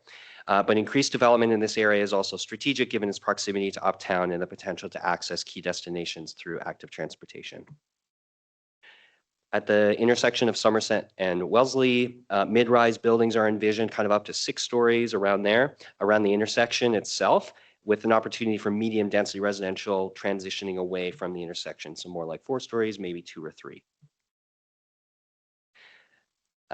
This is the existing Centennial School site. So there's some opportunity for mixed residential along Millage Avenue with apartments up to around 6 stories and ground-oriented units closer to the street. So that dynamic of creating a transition and putting the density in the appropriate spot. At Somerset and Samuel Davis Drive, we've envisioned some development potential kind of on the lands. These are city-owned lands, actually, south of Crescent Valley. Now, this would be primarily low-rise, but there are some opportunities for larger 4-story buildings as well, as you can see in kind of the bottom left of the screen. A couple of options, actually, for the former Hazen White School. So low to medium density development potential is very much possible on this site, and some opportunities to daylight the storm channel that's already there. But in option 2, it's rather than daylighting, it's just a storm easement, but just presenting some possibilities. Again, these are just conceptual. And we also just wanted to highlight the possibility of connecting that area to Crescent Valley as well. And finally, the Pokiak Greenfield can accommodate obviously a range of residential densities. It's currently greenfield. The darker colors are representing denser forms of housing that could be sort of low to medium versus the lighter color that would be lower density forms. So definitely some potential in that area. And with that, I will say thank you very much again for your attention, and I'll turn it back to Sam. Thank you. Thanks, Jamie. I'll just walk us through really quickly the last section of the presentation, and that's focused on implementation. Implementation is a particularly important section. A lot of planning documents, a lot of time and energy is put into planning to make pretty documents, nice looking documents, things that sit on a shelf but are actually not implemented. So paying particular attention to how this plan could actually be realized, how the vision and goals of the community members of the North End could be realized was a particular point of concern for us. So paying special attention to that, we'll just go through quickly of how this document would actually be implemented. First and foremost, administration will play a crucial role in implementing this plan. That's your city staff, council members, boards, committees, bylaws and legislative tools, zoning, property standards, municipal land acquisition. The document contains policy guidance that will help ensure that everything that is done is in conformance with that. Design and development tools, heritage playing a crucial role, streetscaping, services, mobility, housing, green space, accessibility, public art, stormwater management, all crucial inputs to properly input this plan. And then lastly, but certainly not least, partnerships that are needed between the city, for-profit, nonprofit developers, anywhere in between. It is not something that the city can implement and do itself. So one quick implementation item, the plan directs staff to explore the creation of a beautification program with a focus on historic preservation. This is a specifically something different than heritage conservation, and it has a specific emphasis on Douglas Avenue, Main Street, and the Adelaide Street corridors. Further study is currently underway by city staff, and a proposed strategy will come before council in the future, but the plan does direct staff to work on this. Regarding further implementation action items, I'm happy to report that momentum has already started. The project team and other city service areas are already looking to capitalize on the good planning work that's been done thus far. A transportation study is being commissioned with the intent of providing more technical knowledge on travel forecasting, implementation of priority improvements, and existing on-street parking utilization. These studies will be coordinated with other departments and will allow for informed decision-making. In addition to the transportation study I just referenced, a similar approach will be taken with infrastructure through the creation of an infill and infrastructure roadmap. The study will start in summer 2026 and aim to build upon the existing sewer separation studies that were recently completed in part of the plan area. This will also provide a cost per unit analysis for development projects and provide an implementation roadmap for upgrades needed to catalyze development. Both these studies will be completed by the end of 2026. This plan also recommends a broad approach to infrastructure upgrades using the reference studies and other technical information. Will go into informed decision making. Of course, the standard 5-year investment plan, capital improvement plan will continue to drive our investment, but these studies referenced will also assist with further analysis that could be undertaken to support the goals of the North End Plan. In certain cases, a business case will be used to determine if the city should contribute to certain improvements and projects. Further implementation action items are focused around specific areas, one being Fort Howe. Potential Fort Howe updates will be linked to redevelopment of Main Street and determine community benefit from rezoning and city investment. So importantly, staff will need council guidance on which city investment should be prioritized, but in certain instances, development could have a domino effect and trigger development and investments in other areas to maximize investment and input. And Robertson's Wharf is another such example of a potential area that could benefit from nearby development and seek to capitalize on that momentum. But as referenced with the prioritization of studies and projects, staff has taken a proactive approach on the implementation of this plan. The goal is not to have a plan that sits on a shelf, but one that is used and consulted to meet the goals and vision of the residents of the North End. So with that, staff will make its recommendation that Common Council adopt the attached bylaw 10646, the North End Neighborhood Plan. Thank you. I think we're not doing the public hearing though, asking for people to come down or no? Yeah, okay. We've got to do that part first. Yeah, right? Okay, thank you. So I'm going to open the public hearing now, and I'm going to ask if there's anyone here. So we'll get our team to hold questions for staff until after the public hearing. So if there's anyone here who would like to speak against the proposal, the proposed municipal plan amendment, I'll ask once, I'll ask 3 times. I'll ask a second time if there's anyone here who would like to speak against the proposed municipal plan amendment for the North End. I'll ask for the 3rd time if there's anyone here who would like to speak against the proposal for the plan amendment for the North End to provide a secondary plan. Seeing no one, I'll ask if there's anyone here who would like to speak in favor of the amendment. Come down and give us your name, please. Thank you, Worship and Council. I'm Jody Clifford with the Vision St. John. Just want to quickly say that it seems like a great plan. We've been involved in the process and gave feedback. I'm really happy to see in front of council today. Neighborhood plans at this scale that really give a neighborhood the best opportunity to move forward and put its best foot forward, attract investment and growth. So this is a very important moment for the North End. I don't think I'm aware of a neighborhood plan at the North End in history. I guess in 1986 or something, Milledgeville had one, but not the entire North End. So it's really good to see that the attention is given to that important historic neighborhood. You know, we saw in the South End, we did the plan there in 2015 or 16. And what's happened in the last 10 years in terms of investment and growth, the number of units, millions of dollars investment, public space has been improved. The vibrancy is really stacked on year after year in the South End. Now, planners like to take credit for all of that, and maybe that's not the case. Some of that's more left to the means of the market, but there is a significant, important role that planning plays in drawing success in neighborhoods and cities. And I'll leave it to you to draw your own conclusions, but there's better urban planning in Montreal than there's in Tampa Bay, for example. And I just want to add that there's the this year in the South End, Central Peninsula of St. John, just my own sort of crunching the numbers, it looks like we're about to put online more units than we have done in a historical amount of time, possibly since the rebuild of the fire. So the success continues to grow in the neighborhoods we've already done, the city's already done planning for. And I look forward to seeing more success in the North End going forward with the great work the city has done. So congratulations to the team and thank you very much. Thank you so much. Councilor Redbone, did you have a question for our guest? Yeah, Jody, if I could, yeah, thank you Mayor, to Jody.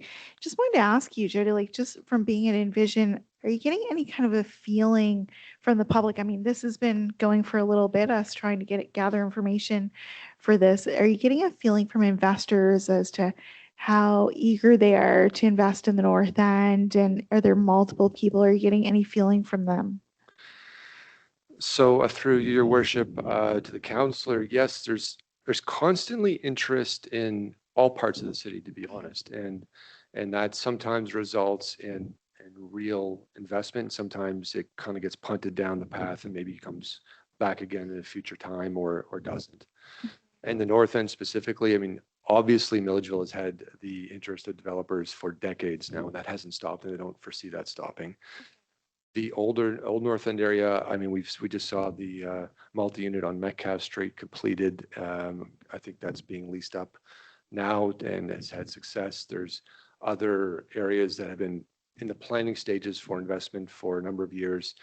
And tomorrow morning, I have a meeting with the developer who owns some land there and trying to play matchmaker with another developer in the old North End area. So there's definitely interest, and that doesn't guarantee anything's going to come out of it. These are just conversations, but I tell you, those conversations don't happen unless there's some kind of confidence in the municipality and in the neighborhood where they're looking at. And I think that's what's really important and incumbent on council is to drive forward with that confidence and doing things like planning and investing in public spaces and improving the living conditions is paramount to those investments continuing to happen in the neighborhood. So yes, we hear it, and I expect to hear more of it. No, that's awesome, Jody. Thank you. I mean, first of all, I think there's a lot of detail in this. I'm not going to speak too much to it, but I think that the plan will probably be really useful for you guys over there at Envision. And, getting a new school in the North End and in the South End, a lot of people want to be close to new, high-tech, great, big, wonderful facilities that have a whole host of services there. So hopefully that'll help drive people to do some development on some of these vacant properties and some of the dilapidated properties that I'm sure could be fixed up pretty quickly. I think it's going to happen. You're not wrong. And I think what comes with that opportunity is a challenge too. Yeah. There's going to be moments in the next few years in those exact neighborhoods where council's going to have in front of them rezoning applications or opportunities that you're going to have to make decisions on to help those projects go forward. And good luck to y'all, because I don't envy you. Thank you. Yeah, thank you. Okay, thank you very much. I'll ask again if there's anyone here this evening who would like to speak in favor of the proposed municipal plan amendment. The North End, come on down and give us your name.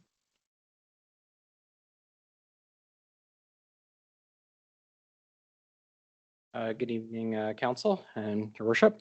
My name is Nick Cameron. I'm resident of the West Side, but I'm also Chair of the St. John Transit Commission.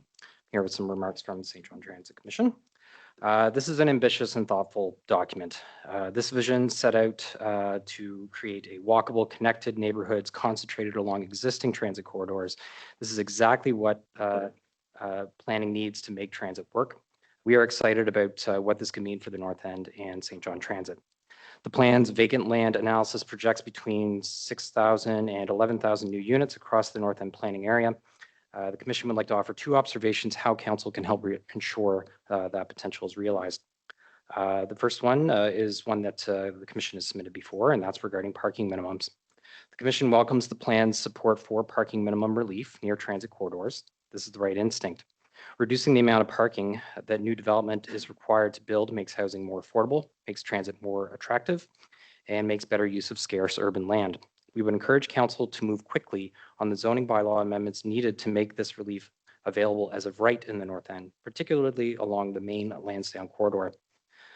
Leaving relief subject to discretionary approval case by case creates uncertainty and limits its impact. A clear by right framework tied to proximity to transit would give this policy real effect and send a strong signal to the development community that St. John is ready for transit-oriented development.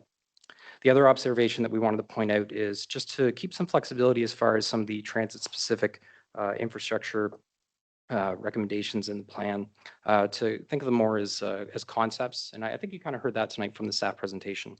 One reason for this caution is just not that we're against them or anything. I think they have lots of potential. It's just that we wanted to share that we are in the midst of deploying CAD-AVL, that's computer-aided dispatch and automatic vehicle location. In plain terms, this means we will soon have very detailed information, real-time data on where riders board, where they travel, where the demand is strongest. So I think that will provide a lot of insight, and I've already talked to Sam about that, and we're excited about it. Main Street already forms the strongest transit spine in the city, second only to King Square. Half our routes all go along that corridor, so there's some good potential along there. And then also regarding the Somerset proposal, it's interesting. We're interested in the concept, but as I've heard some of members of council say before, including our mayor, remember the importance of frequency before we get too ambitious on the idea of expanding coverage to areas that may not have it today. It's very important to balance both. So I'm not saying I'm against one or the other. It's just to consider that as well. We are genuinely enthusiastic about this plan and the partnership it represents between land use planning and transit investment. We look forward to ongoing engagement with the city as implementation unfolds, and we are confident that the right follow through on parking reform and flexibility for evidence-based transit planning will ensure this that the North End grows, and as will transit. I also wanted to take this opportunity just to thank this council for your support for transit in the past 5 years. Just seeing that it's one of your last meetings, so I want to say that to you directly and publicly. It's been excellent in the past 5 years. We're very appreciative of it. I also want to thank the contributions from Councillor Stewart, Councillor Lowe, and Councillor Harris, who are also on the commission. I also want to, at the risk of kind of sidetracking from everything I just said, I do want to point out that personally, I thank you for not making me register tonight, and that I was speaking under 5 minutes, which is, I believe, is the way it should be. Thank you. Thank you, Nick. The deputy has a question for you on that. You're forgiven, Nick. Look, I want to thank you for all that you've done for transit and other commissions. I know that you sat on a few of them. You make a couple of very, very good points. And I think the thing that we need to remember is this is a living document, somewhat fluid. And we will, going forward, be very close in touch with transit in particular, because I've already had a couple of suggestions, one from Ann McShane on that. So I think that's really important. Now that the report's out, we're going to get some feedback that we didn't get before. And I think it's great that we're being a little bit fluid with this whole thing. So thanks very much for your comment. Thank you. And as Councillor Stewart and Councillor Lowe will know too, like we're doing some planning discussions right now where we are seeing some turnover on the commission, just the way our terms end. And one of the main emerging themes that came out of that is there was a strong interest in being more engaged in the planning process, especially early on. So we look forward to it in the future. Yeah. Excellent. Thanks, Thank Nick. Okay, I'll ask you again if there's anyone here who would like to speak in favor. Come on down.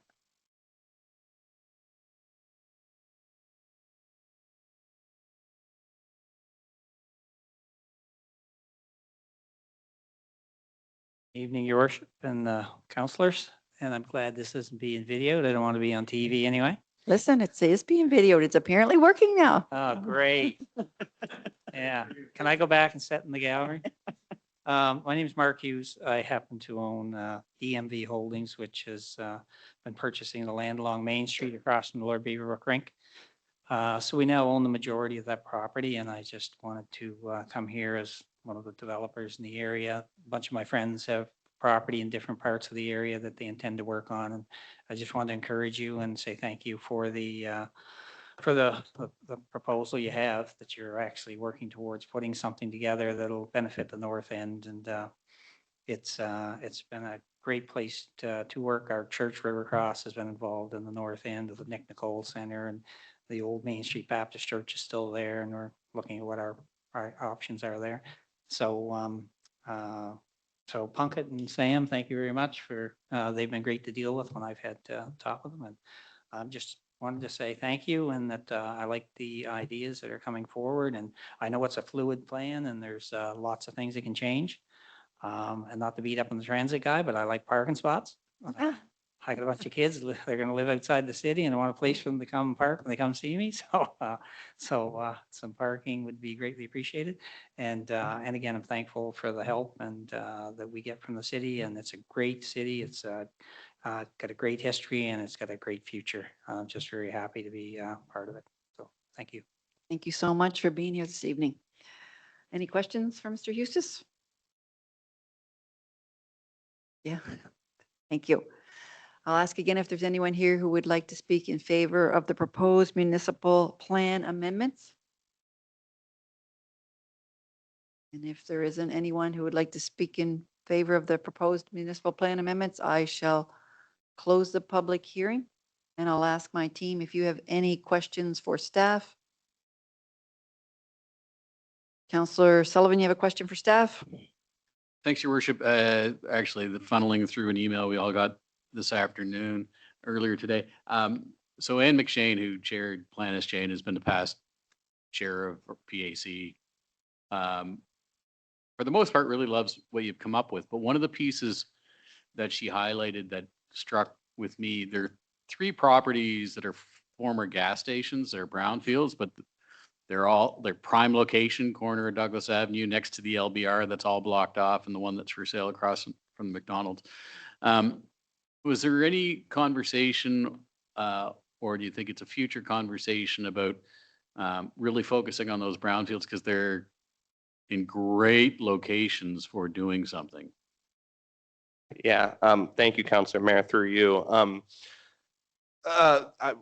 Brownfields are certainly a significant factor in the Old North End, or the North End, I should say, but also through the city as a whole. And so purely, it being not included in this document is purely a recognition that we would not want to provide specific guidance for just purely the old, or for, I'm sorry, for purely the North End. We would want a consistent policy guidance for the city as a whole to address all of the brownfield in the city limits. So, well, certainly something we would, you know, in complete agreement of the opportunities that are there, we would look for direction or guidance from council on further exploring a comprehensive brownfield policy, as opposed to just trying to address it piecemeal or bit by bit through secondary plan. So only reason why that didn't get a call out. There is some general policy language that is consistent with our development standards in the document, but you know, nothing beyond that. But the staff is open and interested in addressing any concerns that council might have. Fantastic. Good answer, because that springs into my second point. You know, you talked about community benefit because success breeds success, and certainly, you know, we did come up with a policy where, as the development happens in the North End, that we can turn some of the developing money or the tax that we get from the developments back into the North End. Success breeds success. We need a city policy on community benefit for big projects. Yeah, I think staff would certainly be in agreement regarding that. And there's further discussion and further policy conversation underway regarding, you know, impact fees and policy and policy that could potentially come from that. That would look to share some of the benefits of that development. You know, we try to approach the community benefit when doing the North End plan. So if you've been in the North End for 20 years, you should see some of the benefit too, whether it's parks, improved amenities, safer sidewalks, X, Y, or Z reason. It should not just be for the folks that are certainly welcome to move into the North End, but that are relatively newcomers. Yeah, no, I think it's bang on, but as you said with the brownfields, it citywide, we need to talk about that. Thank you. Councillor Redwan, over to you. Thank you, Mayor. First of all, Councillor Sullivan, that's a great policy idea. I just wanted to first make some comments. It's great. It's really impressive to see like how walkable we're trying to make the neighborhoods, a green space, enhancing green space all over the place. So it's not just in one area. I love the North End. There's just so much potential there. I do have a couple of questions. First of all, I was wondering about those brownfield spaces. Do we have any idea, and I know obviously it's private property, but do we know if there has to be some sort of environmental, like ground mitigation stuff that would have to take place because there was gas stations there? Yeah, I'm unfortunately going to punt to the development team on that specifically, just because I don't want to speak out of turn regarding existing standards or requirements. This kind of 30,000 foot view planning exercise certainly had input from them, but that's not something I would want to speak out of turn regarding. No, that's okay. That's a little more detailed, but I am wondering with the plan itself, if you had any consultation with the Indigenous community. Yeah, absolutely. We had Ian Peach at WNNB who was involved throughout the process. Specifically the Douglas Avenue character area is a historic portage route, and I know certainly an area of great sensitivity that we wanted to get consultation and feedback on throughout the process. So being respectful of that and its history. Wonderful. No, Sam, that's great. And I think another area that I had a little bit of concern about, and, I can't speak for the Indigenous community, but I would wonder if there was concerns with doing things up in Fort Howe. So I would just caution staff to make sure that there's consultation, because I guess the biggest learning that I've had is I'm not here to make decisions for the Indigenous community. We need to ask them. And, but anyway, thank you so much. And on accessibility, I thought it was great, actually. So really impressive. Thank you. Thanks, Councillor. Thank you. Deputy, over to you. Thank you, Worship. Sam, thanks very much for this. This is a really, really good plan. I mean, I'm impressed, not because I sat on the committee. The people that sat on the committee impressed me. We had some really good people. And overall, this plan is really good, really good. When you talked about implementation, one of the things that came to my mind was the fact that we talk about these lots and brownfields and how we need to get our, partners on side, big business that has property like, on the corner of Wellesley and Somerset, fenced off with a chain link fence, been there forever, right? And it looks terrible. We need to be able to connect with those people. The one beside the LBR, right? It's been there forever. It looks terrible. And the owners don't seem to want to move on those properties, but the community wants something done. So, I think we need to look at how we implement this and the strategy to connect with those people that own them, those businesses that own them, whatever, and make some inroads there. The other thing is, it's interesting because I had a number of, calls about the perimeter of this, right?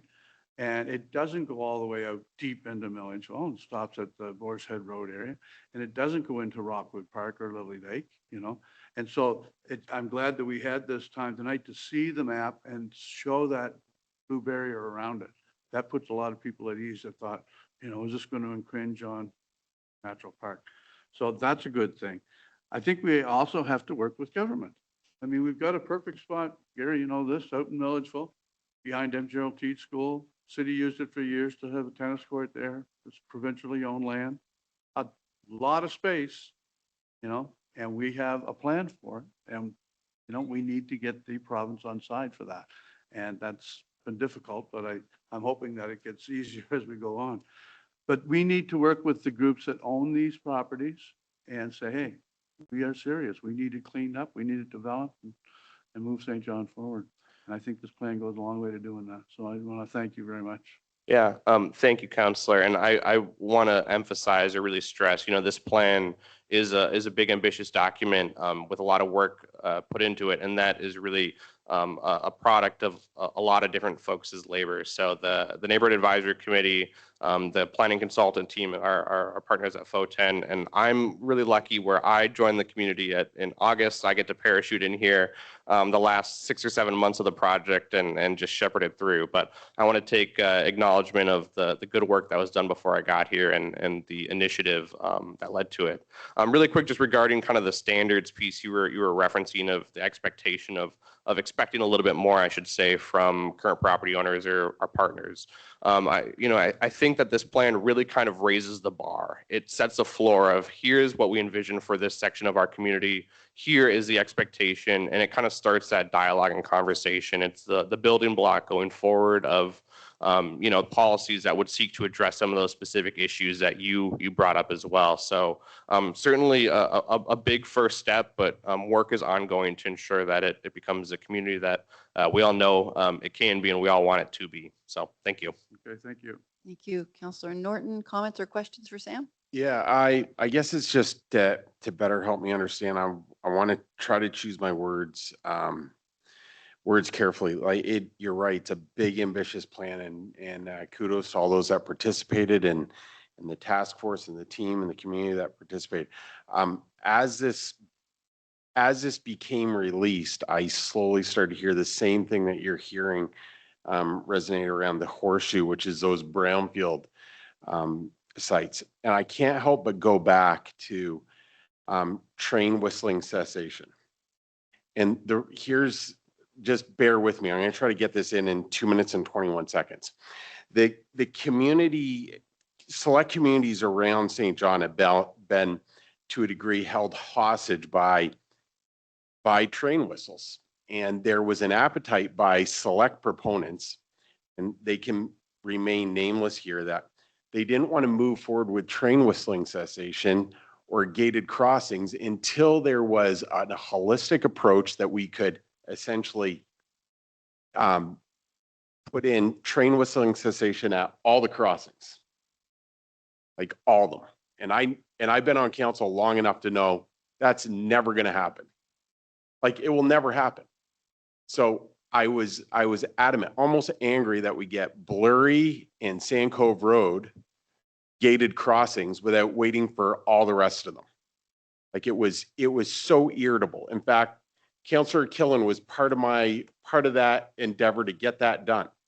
And folks wanted to get the other ones done. No, we'll do them all at once and wait for federal funding and provincial funding, and we'll do them all together. No, let's get these two done. Those are the two that we're advocating for.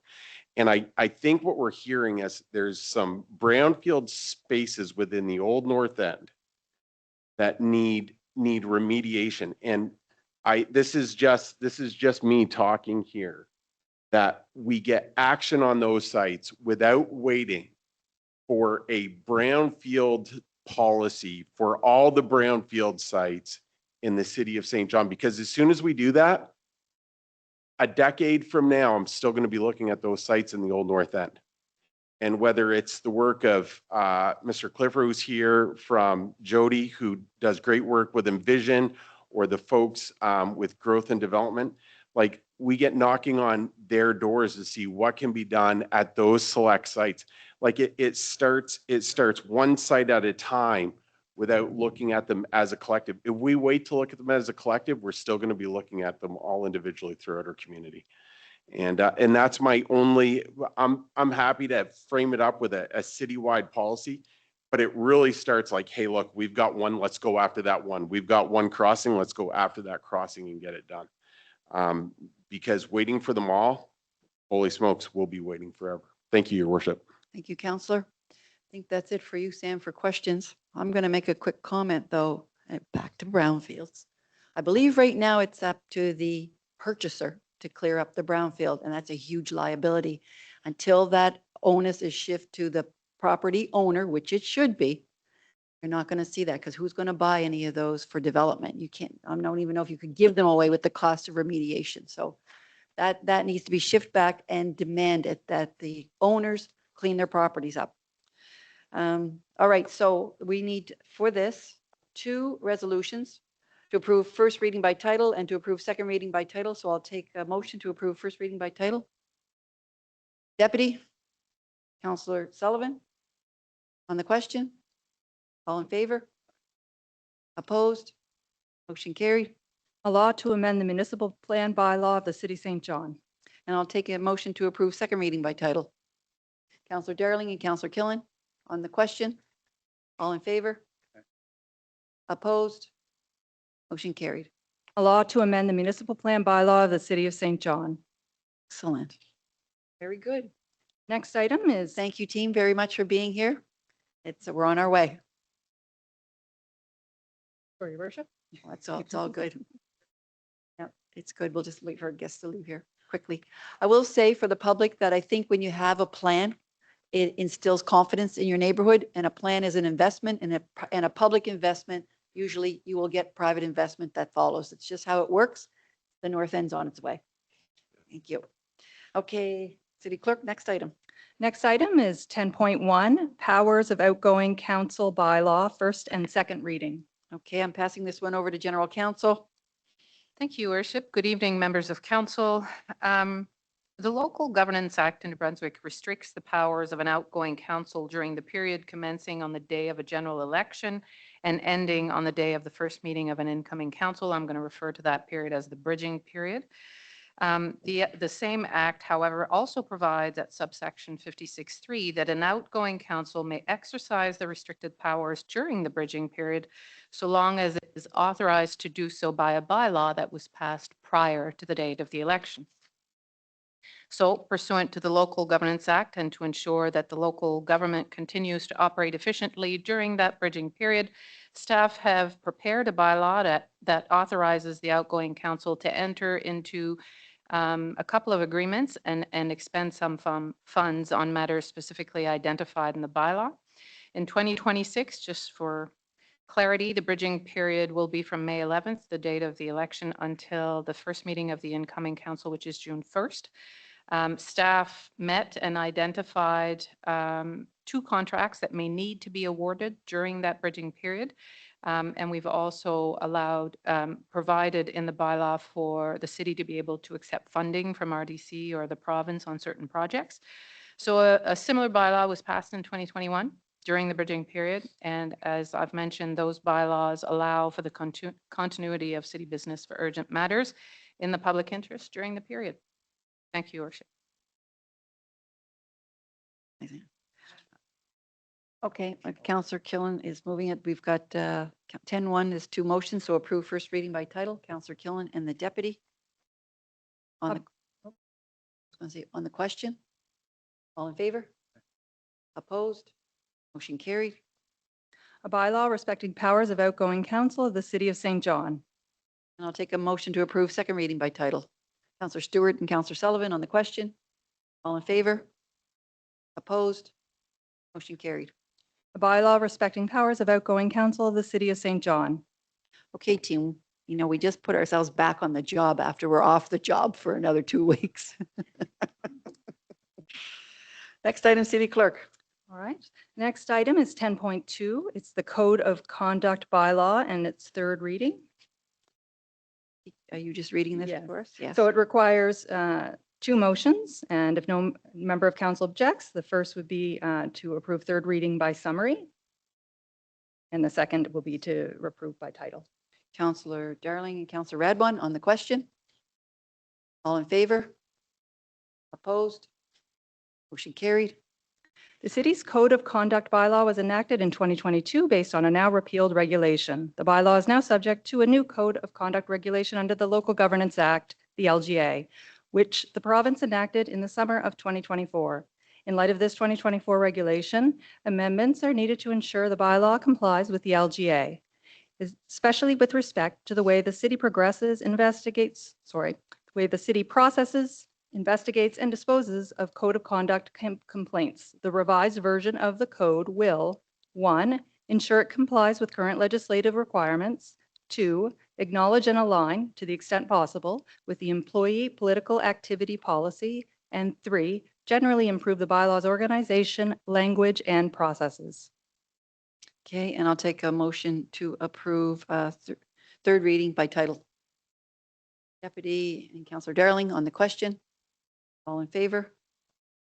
Opposed? Motion carried. A bylaw respecting the code of conduct for elected members of the Common Council of the City of St. John. Next item, City Clerk. That brings us to 10.3, Council's procedural bylaw, third reading. I'm sending this one over to General Counsel. Thank you, Your Worship. The purpose of our brief report this evening is to clarify the proposed requirement for registration to speak at a public hearing in the proposed revised procedural bylaw and to provide council with alternative solutions should council not be comfortable proceeding with third reading of the version of the bylaw that was tabled at the April 20th meeting of council. The revised public hearing procedure in the proposed modernized version of the procedural bylaw has attracted attention from concerned members of the public as well as councillors, with the speaking time and registration requirements seeming to be the main concerns, and we've heard it tonight during the public hearing. Staff changed the speaking time to 10 minutes as directed by council at its meeting on April 7th. On the registration requirement, we want to bring the following clarification. Firstly, advance registration is proposed to take place from the day council gives notice of the public hearing until noon, 12 noon, the day of the public hearing. Mention was made that it was 12 noon the Wednesday before the day of the public hearing. It's actually 12 noon the day of the public hearing. And in-person registration starts 30 minutes before the start of the council meeting where the public hearing will be held. And it will end 5 minutes before the start of that meeting to enable the clerk and the staff to gather the information, deliver it to the mayor so that the mayor has it for the meeting. Pre-registration is intended to help the clerk and the mayor manage public hearings by bringing structure to the manner in which people will be given an opportunity to address you, council. Pre-registration is also intended to help the clerk manage the public record by having a clear list of the names of those who do partake in the public hearing. It also ensures that members of council know with certainty who, in fact, is addressing them. Finally, pre-registration and the use by the mayor of the registration list helps ensure that the hearing remains orderly. This evening, if council is not comfortable proceeding with the proposed modernized version of the procedural bylaw as was tabled at the last meeting of council, council has some options, and I just want to go through them. I have 3 in the report, but there's a 4th one. So the first one is you have the option this evening to defer it again and direct staff to come back with a revised Schedule B, if that's what you wish. You also have the option to do nothing, to not give it third reading and just keep your procedural bylaw as is. Your third option is to give third reading to the revised body of the bylaw, but using the old public hearing Schedule B procedure that currently exists. So that Schedule B is currently in your packet, should you choose to do that. But the 4th one, which is not in our report, which after a short discussion with the CAO today, I want to bring to your attention, is you also have the opportunity to simply defer the third reading to another meeting of council altogether in its current form. So those are my comments, Your Worship. I'll hand it back to you. Councillor Sullivan, you got a question for staff? Thanks, Your Worship. Well, I'd make a motion that combines 3 and 1, and if I get a seconder, I'll explain a little more, which would be move that we give third reading tonight to the proposed bylaw with the version of Schedule B as it currently exists in the current procedural bylaw, and further direct staff to return with a proposed modified version of Schedule B at a later date with the next council.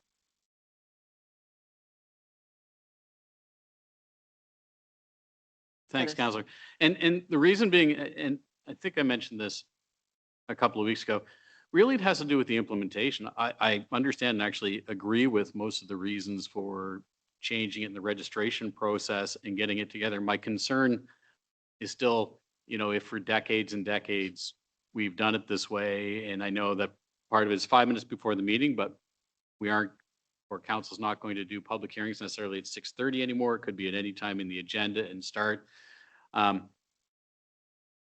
Without an implementation plan, my concern would be, in a month's time, there's a public hearing and people could get filtered out of those early meetings just because they're not ready for the change.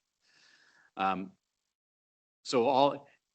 it's unfortunate that this is coming at this time with an election and a changeover, because I think if we'd had this 6 months ago, I think, Your Worship, the folks around this table would understand that we're implementing this bylaw, and if somebody showed up and said, we missed the registration, I think this group would suspend the procedural bylaw and allow them to speak and allow it to carry forward. I don't know, because there might be 11 new faces here in a month's time. And what the folks then will know is this is the bylaw that's in front of them. So that's really my only concern with it, is the timing, the communication, the implementation. So I think if we get the changes, because there are other things in the procedural bylaw that are good that we want to have happen. And I think we want to move them forward. I think this one just needs a little bit more slower implementation and a little bit more preparation, not necessarily in the bylaw itself, but just in the implementation. So are you saying you're supportive of registration? Is that what I'm hearing? But you're Oh, looking for- I am supportive of actually everything that's in there, as long as we had time to advertise to everybody and that I felt comfortable. Because 5 minutes, registering by 5 to 6, when the public hearing could start at 6:05, makes sense to me. But this is St. John. We have about 5 people tuned in. Hi, nice to see you tonight. But the next public hearing, I can guarantee there will be people rolling in at 6:29 expecting to speak at 6:30. And we don't want to filter them out. We want to make sure that this is implemented right. But I don't want to defer the whole thing either, because there's the selection of the deputy mayor for the next councils in the new bylaw change. So, if I could defer, Part of and the person to ask just left, Mhm. defer Schedule B for a separate Mhm. vote Mhm. later, I would just defer Schedule B for a separate vote later. I don't know if that part is doable. So of the options that were given to us, that's why I said it's a combined 3 and 1 for me. I like the Schedule B. I'm just concerned about the implementation of it. Okay, so we could do that potentially. General Counsel. Thank you. Sorry, I got something in my throat. Apologize for the bad voice there. I would just want clarity on the counselor's motion. So you said a combination of 3 and 1. My word, that sounds bad. My voice.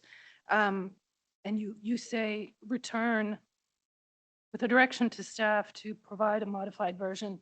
Do you actually mean to bring back the version that's currently there? I would ask that I'm fine with the version that's there and an implementation plan for communication and how it's going to be brought in. Because I would want the next council to have direction. And I don't know if you can do this, if you can direct the council to be flexible for a couple of months.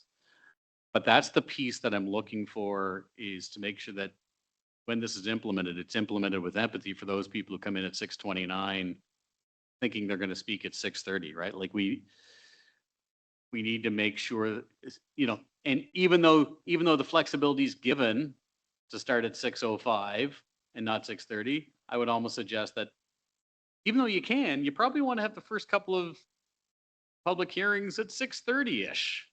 Counselor, you're starting to talk like staff here now, where you're making sensible recommendations that probably someone else isn't going to take. That's why I'm worried about just the hard and fastness of putting it into the bylaw tonight. I agree with the recommendations, everything that's there. We've got to implement it correctly. And I think that needs a bit of a plan. Okay, Counselor Killen, over to you. Thank you, Your Worship. So I really don't think we should be making this decision tonight. As somebody who has watched this and believed in, I believe in everything you're saying, and I want to say yes and go absolutely, but I don't want, there's 2 candidates in the audience right now. I don't feel comfortable giving them something that they're unaware of and that they have no basis in understanding in. I love the idea of them coming in with this challenge and having to make that call. It's their next 4 years. It's their next experience and how it's going to be. And it may be some of you who are here as well to guide them and to help them through it.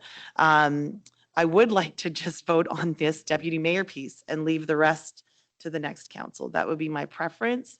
Again, I just think it's unfair to be handed something so early on that's been this controversial and that has so much of an impact on the types of meetings that they're going to run together. So that's my opinion. I think you had mentioned that pulling the deputy piece out is not easily extracted or whatever. So That's this right. might be the best option of what Counselor Sullivan's suggesting, maybe. Yeah. Yeah. Counselor Darling, over to you next. Thank you, Your Worship. And I think my comment's going to be very similar to Councillor Sullivan's. I think in isolation, reading this, I understand why it's a best practices and why we would want to get there. But thinking of the communication side of it, hearing already a big complaint is not being able to find information on the website and all those pieces. I think we need to get those things in place before we kind of do this to help build that trust with the community as we make change to make it more successful for everyone at the end of the day. And that's just my 2 cents on that. Good 2 cents. Counselor Red one. Thank you, Mayor. Through you to General Counsel, I have a question, Melanie. I'm just wondering, can this actually be put forward with a late implementation date that could actually, because I actually don't want to leave this to a new council. The reason why is because I think we have a lot of experience in public hearings. They're not going to. So, you know, I mean, they may be always watching council, but it's completely different when you start sitting here. And I sat there for 9 years. It's totally different when you start sitting here. So can it be put in but implemented at a late, like that piece implemented at a later date? Because I'm thinking it needs like video communication. We need to be able to get the attention of the public. So not just regular, you know, written comms piece that goes out or anything like that. Certainly. Thank you, Council. Thank you, Counselor. Yes. So the text before you, ready for approval, doesn't have that, but we certainly can, and we have done it in the past, add a provision in the bylaw that says that the bylaw will come into force on such and such a date. You do have the opportunity to do that. You have done it in the past. I'm recalling the Retail Drive closing of this road, for example. You've And done can that, you- and you know other governments do it all the time. It's not in the text that you have now. So if you were to do that this evening, although there is motion on the table, I suppose we could devise some wording. Can we put the deputy piece in right away and then this separately, or does it all have to go at the Yeah, same no, time? the challenge with that, Counselor, is that the text is drafted, and to extract bits and pieces from it now live is probably not something I would recommend. Okay, yeah, so we probably can't do that. And I think that deputy piece is really, really super important. So, okay, I'm just Or gonna keep could we say listening. something like implementation to be determined by the future council, implementation date? I don't know. Just throwing that out there. For a law to be valid, there needs to be certainty around Okay. it. So there needs to be Right. certainty for people to know when they Sure. need to comply with this. So you would Yep. have to have a date. Date. Deputy? Thank you, Worship. I mean, I understand what Councilor Sullivan's saying in terms of implementation. I'm trying to think of another time in a council's mandate where something like this would get more time to be implemented or to get the word out prior to the next public hearing. I mean, we're done. We did a public hearing tonight. And now going to an election, it's going to be a month. After that month, it's going to be another 2 weeks at least before there's a public hearing, could be a month. And I'm thinking, when other time in a mandate do you have that kind of an opening to prepare the public for a change that really is, I mean, to me, it's a very progressive change. It puts more order and procedure in the public hearing. So I mean, if that's a big concern that, you know, a month or 2 months is not enough time, I don't know when you're going to get more time. But I'm reading the room here, and if council's that uncomfortable with it, I'm fine with Councilor Sullivan's, you know, suggestion, but I'm just wondering if we're going to find a better time to do it in terms of a length of time to actually get to the public and tell them what we're doing. I'm That's going to all. go to Commissioner Poffenroff. Yeah, thank you, Your Worship. Just through to the deputy, just for council's information, the next scheduled public hearings are on July 27th. That's the next time we have public hearings, just for your additional context.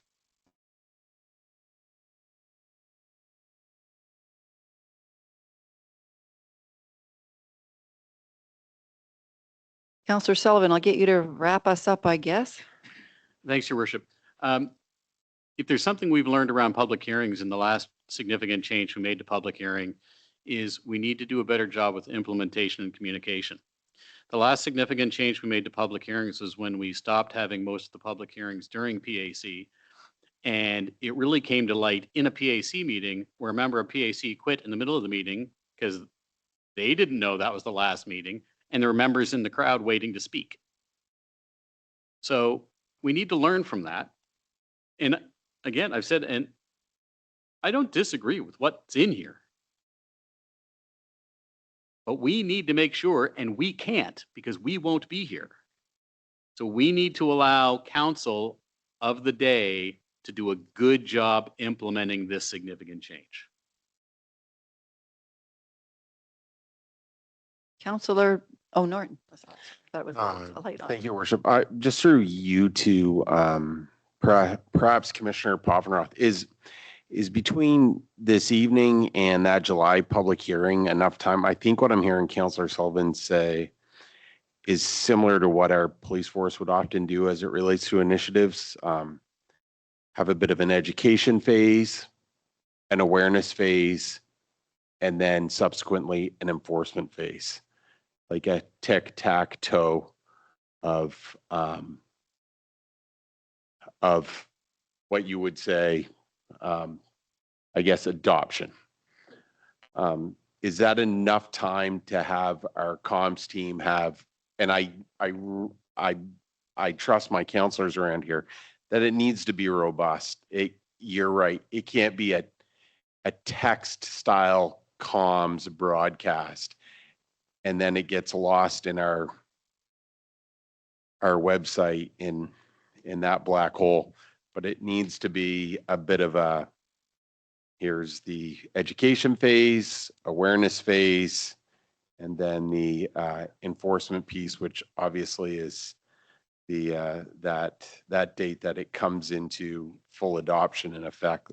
Is there the bandwidth, or maybe it's a question for CAO, that we can go through that style or that three-step process to make the general public and those that are gonna participate in this process know what's going on? I guess put some rigor behind it. Commissioner, over to you. Yes, through your worship, to Councillor Norton. I think we have just under 3 months. I was just chatting here with Lisa Kennedy beside me. Some of the comms have already been prepared or partially prepared. I think 3 months is enough time, but I'm hearing, more robust than perhaps what we would typically do, and that completely makes sense. We do send out the neighbor letters with an application within 100 meters of the site of where the application is for. And, we could certainly add it in the neighbor letters. Those are typically the people who would come out to speak, not always, of course. We have a new website on we have a new webpage on the community planning section of the city's website where we have all of the applications that come in. We have live information there as applications. We can make sure there's information there. I think there's enough time to do it if we continue the preparation work that we've already put in place. So yeah, I do think that there's enough time, but of course that's up to council. Okay, council. Commissioner, I think you've got it right in the sense that we're looking for something much more robust than your typical road closure announcement, if I can put it that way. So whatever I would caution, I think you're safe to say, whatever was being contemplated by our comms team, if you were to increase that tenfold, you're probably picking up what council is suggesting here.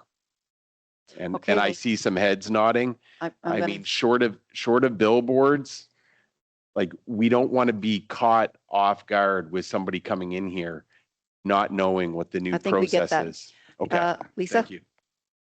Yeah, thank you.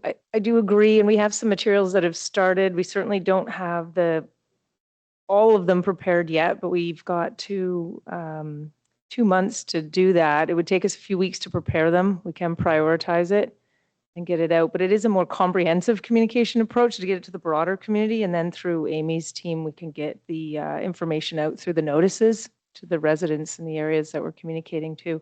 There's a lot of tools at our disposal beyond the website, so and even beyond the community planning page, I would suggest we put this right on the homepage so people can see it there and highlight that. We've got radio advertising that we can run, social media channels. We've got a lot of tools at our disposal that go far beyond the website.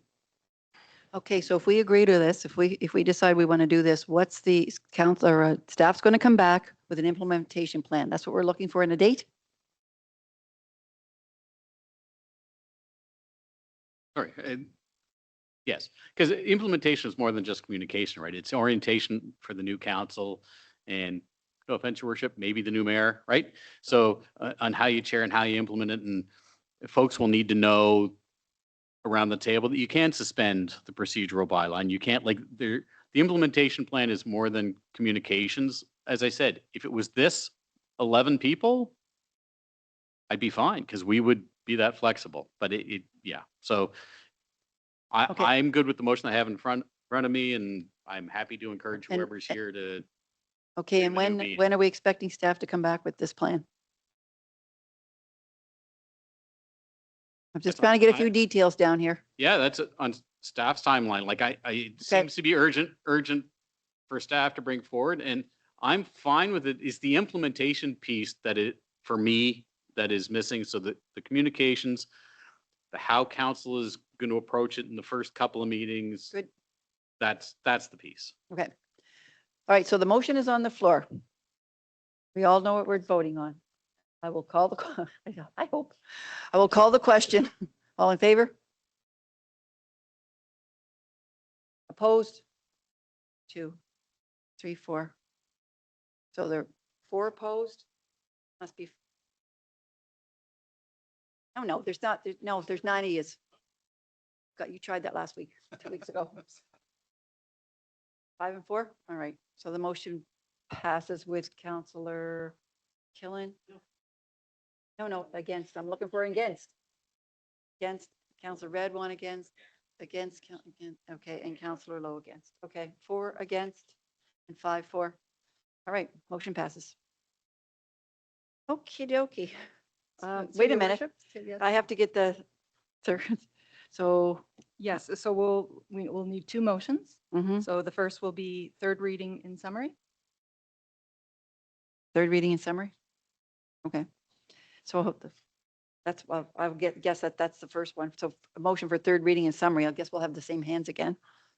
Right? Okay. And then I need a motion to, do you need, have to Sorry, read that I part? will, yeah. Sorry. This procedural bylaw incorporates all amendments made to the bylaw since it was enacted in 2021 and includes the new process for selecting a deputy mayor. It modernizes the bylaw by removing references to obsolete procedures and concepts and generally aligning council's procedures with that of other local governments of similar size in New Brunswick and elsewhere.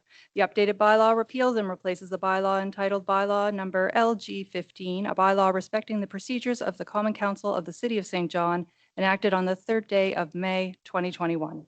Okay, now I need a motion to approve the third reading by title.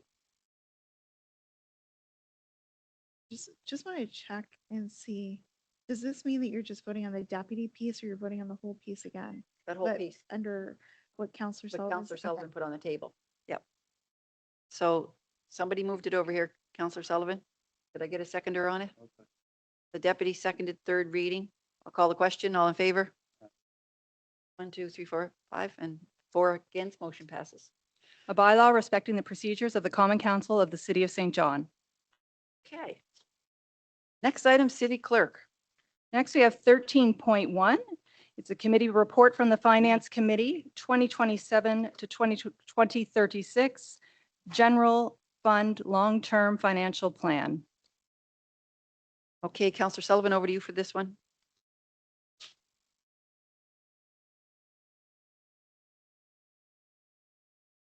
Thank you, Your Worship. We do have a handful of things coming out of our last Finance Committee meeting. So just before I get into them, I do want to send a few thank yous out, certainly to the committee itself. So Councillor Radwin, yourself, Your Worship, Councillor Stewart and Councillor Norton, and certainly the triumvirate of our finance department here, CFO Fudge, Controller Levine, and Director Forgy, who for the last 5 years have helped us to implement a long-term financial plan. So it does come into this motion, a long-term financial plan that has really seen the city get back to incredibly stable financial footing. So thanks to the team and really the team throughout the organization, because a lot of our policies are financial policies, but they touch everybody in the organization. Certainly the budget monitoring process does. So thanks to the organization. And so the last refresh of the long-term financial plan was in 2023. So part of the long-term financial plan planning is to update the plan. The city's exceeded several targets set out in the previous plan, including our debt per capita, our debt service ratio, our tax rate, and pay-as-you-go contributions. The plan is working. In 2019, when the plan was first adopted, our tax rate was $1.785, $1.785 per 100 of assessment. Now it's $1.53.5, 1.535. Our debt per capita was $1,516 per person in St. John. Now it's $815. Our debt service ratio, for those finance geeks out there, was 10.36%. Now it's 6.3%. And our debt balance for the general fund, for those of you who just like to look at how much your mortgage is still owed, in 2019, the city had $102.4 million in general fund debt, and now it's $63.7 million. The updated plan assumes reasonable tax growth of 2.77% per year, along with a population growth of 0.5% annually. We're going to increase pay-as-you-go spending annually, and our target tax rate by 2036 is 1.445. But I would bring to your attention that our stretch goal for 2036, because we beat the stretch goal on the last plan, is a little under $1.29 per $100 of assessment. Another key highlights, the additional special pension plan payments will end in the first quarter of 2028, so we can stop saying special pension plan payments. The special pension plan payment of approximately $11.7 million will be directed to a tax rate reduction of 6 cents, increased investment in looking after our infrastructure deficit of about $4 million, and $1 million into service enhancements. Included in the package is also the debt management policy that's been updated to reflect the key debt performance indicators set out in the updated plan. So the motion is the Finance Committee recommends that Common Council approve the General Fund 2027 to 2036 Long-Term Financial Plan and approve the amended financial policy FAS 006 Debt Management Policy. Take a seconder on that. You, Councillor Redbone, over to you. Quickly, Mayor, I just wanted to make mention that it's so impressive to think that we might go down another 6 cents, but what I'd love to see is not just that money for pension plan payments. I'd love to see that over $9 million of heavy industrial tax come too. So maybe the next council can do another 6 cents reduction, cent rate reduction. I'm just dying to see this tax reform. So I have full faith in the whole government is going to come through on that tax reform. I'm trying to be patient, but I just can't wait because, man, it's going to be great for St. John. Did you say they have a industry tax? Is that what you were talking about? The industrial tax? Yeah, it's only worth 7 million now. We've dropped the tax rate. Not 9 anymore. Okay, so we got a motion on the table. It's been seconded on the question. All in favor? Opposed? Motion carried. Next item, City Clerk. Next is 13.2 from the Finance Committee, Disaster Mitigation and Adaptation Fund Funding Agreement, raising of the Courtney Bay Causeway. Councillor Sullivan. Thanks, Your Worship. Sorry, I really should have started with the motion last time. Here's the motion. Finance Committee recommends that the city enter into an agreement with Pacific Economic Development Canada for funding under the Disaster Mitigation and Adaptation Fund in the form as presented to council at its May 4th, 2026 meeting, and the mayor and city clerk be authorized to execute said agreement. Right, I'll take a seconder on that. Counselor Stewart, back to you, Counselor Sullivan. Thanks, Your Worship. We'll try to shorten up the notes that were given to me by the engineers. They did a good job of putting most of it in English. So, in late 2022, the city was approved for federal government 40% funding towards a $17.4 million project to raise the Courtney Bay Causeway. The federal funding was approved based on the original proposed scope of work to raise the Courtney Bay Causeway and install a pumping station to pump water from the forebay into the ocean. So as we got through designs and found out how incredibly expensive this was going to be, it's been determined based on the conceptual cost estimates that the renewal and raising of the Courtney Bay Causeway can be completed with 60% share from the city and 40% other share. But in order to do so, since we're back on, causeway is this wide. If we're going up, you can't just build straight up, right? You've got to come up tapered. Otherwise, everybody will fall into the ocean, or you got to get a wider base, and that'll cost many, many, many million more dollars. So in order for us to build up and keep it reasonable, you go from 4 lanes to about 3 lanes worth of width. So what's being, am I right, engineer? Close enough, he says. So what we're doing is we're taking that opportunity to extend our network of trails. So we'll have 2 very nice new lanes that'll get us across the causeway, and a trail for active transportation as well, so that we can safely maneuver and have folks from the east side join us uptown. It will be a modern, rebuilt causeway. Exciting. I love it. All right, so we've got the motion on the floor. It's been seconded. I'm going to call the question. All in favor? Opposed? Motion carried.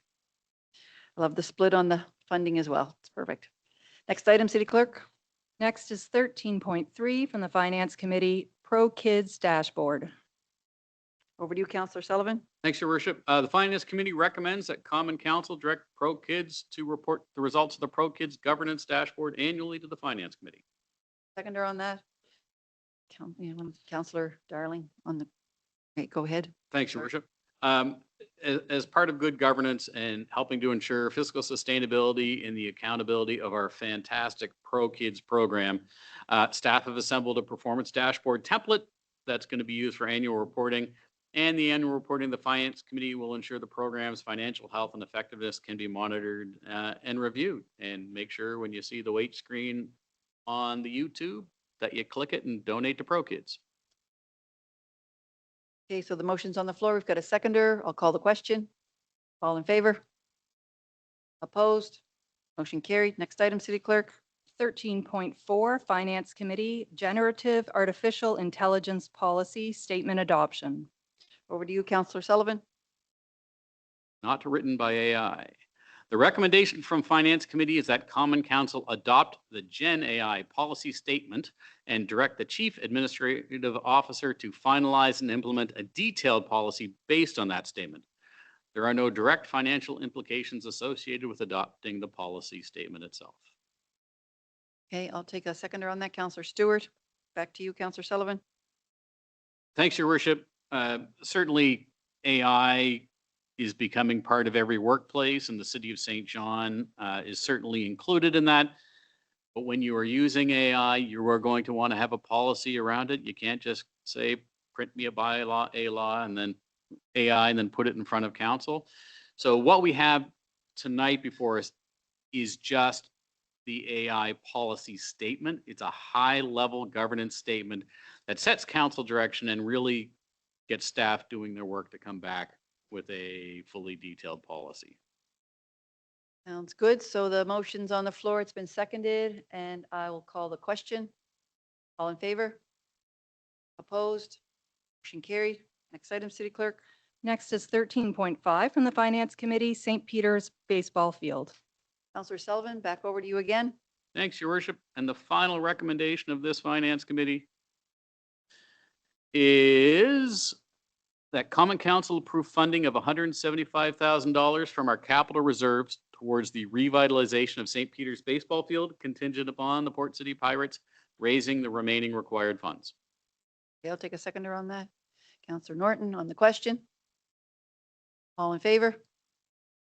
Opposed? Motion carried. Next item, City Clerk. Next is 13.6 from the Growth Committee, Housing Accelerator Fund Grant Amendment. Deputy, over to you for this one. Thank you, Your Worship.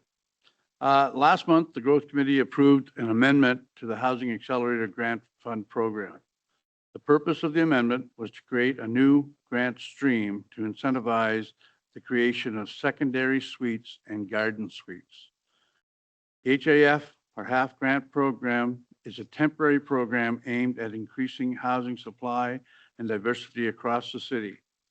Grant intake will open in the coming weeks, and more information will be advertised on the city website. Housing Manager Andy Reid is present to answer any questions about the amendment. Got a motion for us? Yes, I'll move the recommendation. Okay, Counselor Killen. On the question? All in favor? Opposed? Motion carried. Next item, City Clerk.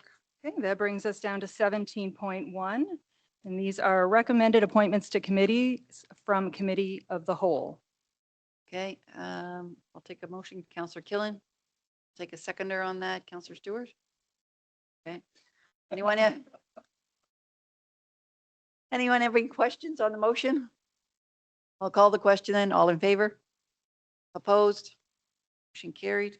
And I'll read the You'll appointments. read out the appointments for us, please. Okay, and the appointments are as follows. For the Heritage Development Board, to reappoint Greg Fechner for a 3-year term effective September 29th, to reappoint Jesse Smith for a 3-year term effective December 13th. For the Lord Beaverbrook Rink, Jeff Bauer to be reappointed for a 3-year term effective September 29th. For Pro Kids, to appoint both Kim Chi Win and Olivia Pearson for a 3-year term effective November 16th. For the St. John Community Arts Board, to reappoint Jeremy Cairns for a 3-year term effective November 16th, to appoint Timothy Turnell for a 3-year term effective July 7th. For the St. John Port Authority, to reappoint Ralph Landers for a 3-year term effective August 20th. And finally, for the Substandard Property Appeals Committee, to reappoint both Laura Boyd and Ashley Scott for a 3-year term effective June 27th. Excellent. Next item, City Clerk. Next item is 17.2, coming from the Committee of the Whole with regard to Pro Kids St. John Program Evaluation Report. Okay. You reading the motion and the background? Yeah, you're going to do your background and then the motion. Thank you, Your Worship. On behalf of the Growth Committee, I'm pleased to present the Pro Kids St. John Program Evaluation Report. Pro Kids is a long-standing and impactful program that helps remove financial barriers so children and youth can participate in recreation, sport, arts, and cultural activities. An independent evaluation by RC Strategies confirms the program is strong and highly valued while identifying clear opportunities to improve operations, strengthen sustainability, and support future growth. The report recommends maintaining the current city-led model with targeted improvements to better meet increasing demand. The Growth Committee recommends that Council adopt the recommendations in the report and direct the CAO to implement them. If there are any questions for staff, Community Development Manager Greg Cutler is available here in person. That's the deputies moving the I recommendation. would move the recommendation. Counselor Killen is seconding the recommendation. So on the question, all in favor? Opposed? Motion carried. Next item, City Clerk. Next item is 17.3 from Committee of the Whole with respect to renovations at stalls 4, 5, and 6 in the city market. And the resolution is as follows. Now therefore be it resolved that the city approves the quote from Service Master for the renovations to stalls 4, 5, and 6 in the city market. And further it be resolved that the mayor and city clerk be authorized to execute any necessary documents. Take a mover and a seconder on that, Counselor Darling and the deputy, Counselor Radwan. Do you have a question? No, Mayor, I just wanted to make mention that the city market's going to be checking in with the St. John Ability Advisory Committee on this. So I'm going to go ahead and vote yes on it as well. Thank you. Okay, so we've got the motion on the floor and seconded. I'll ask the question. All in favor? Opposed? Motion carried. Next item, City Clerk. Next item, 17.4 from Committee of the Whole regarding Jeremiah's lease renewal at the city market. The resolution as follows. Now therefore be it resolved that the city enter into a lease generally in the form as attached to MNC 2026-094 for stalls S4, 5, 6, and auxiliary spaces in the city market with Rosalind Foods Limited, doing business as Jeremiah's Deli and Catering. And further be it resolved that the mayor and city clerk be authorized to execute any necessary documents. I'll take a mover and a seconder. The deputy, Counselor Radwan on the question. All in favor? Opposed? Motion carried. Next item, City Clerk. And the final item from Committee of the Whole, 17.5, is with regard to the multipurpose recreational facility project implementation agreement. Okay, I'll get you to read the motion. And the motion is as follows. It is recommended that the city enter into the project implementation agreement generally in the form as attached to MNC number 2026-117 and acceptable to the General Council with the Greater St. John Fieldhouse, Inc. for the design, construction, and operation of the new multipurpose recreation facility, and that the mayor and city clerk be authorized to execute said agreement. Okay, I'll take a seconder on that, Counselor Lowe.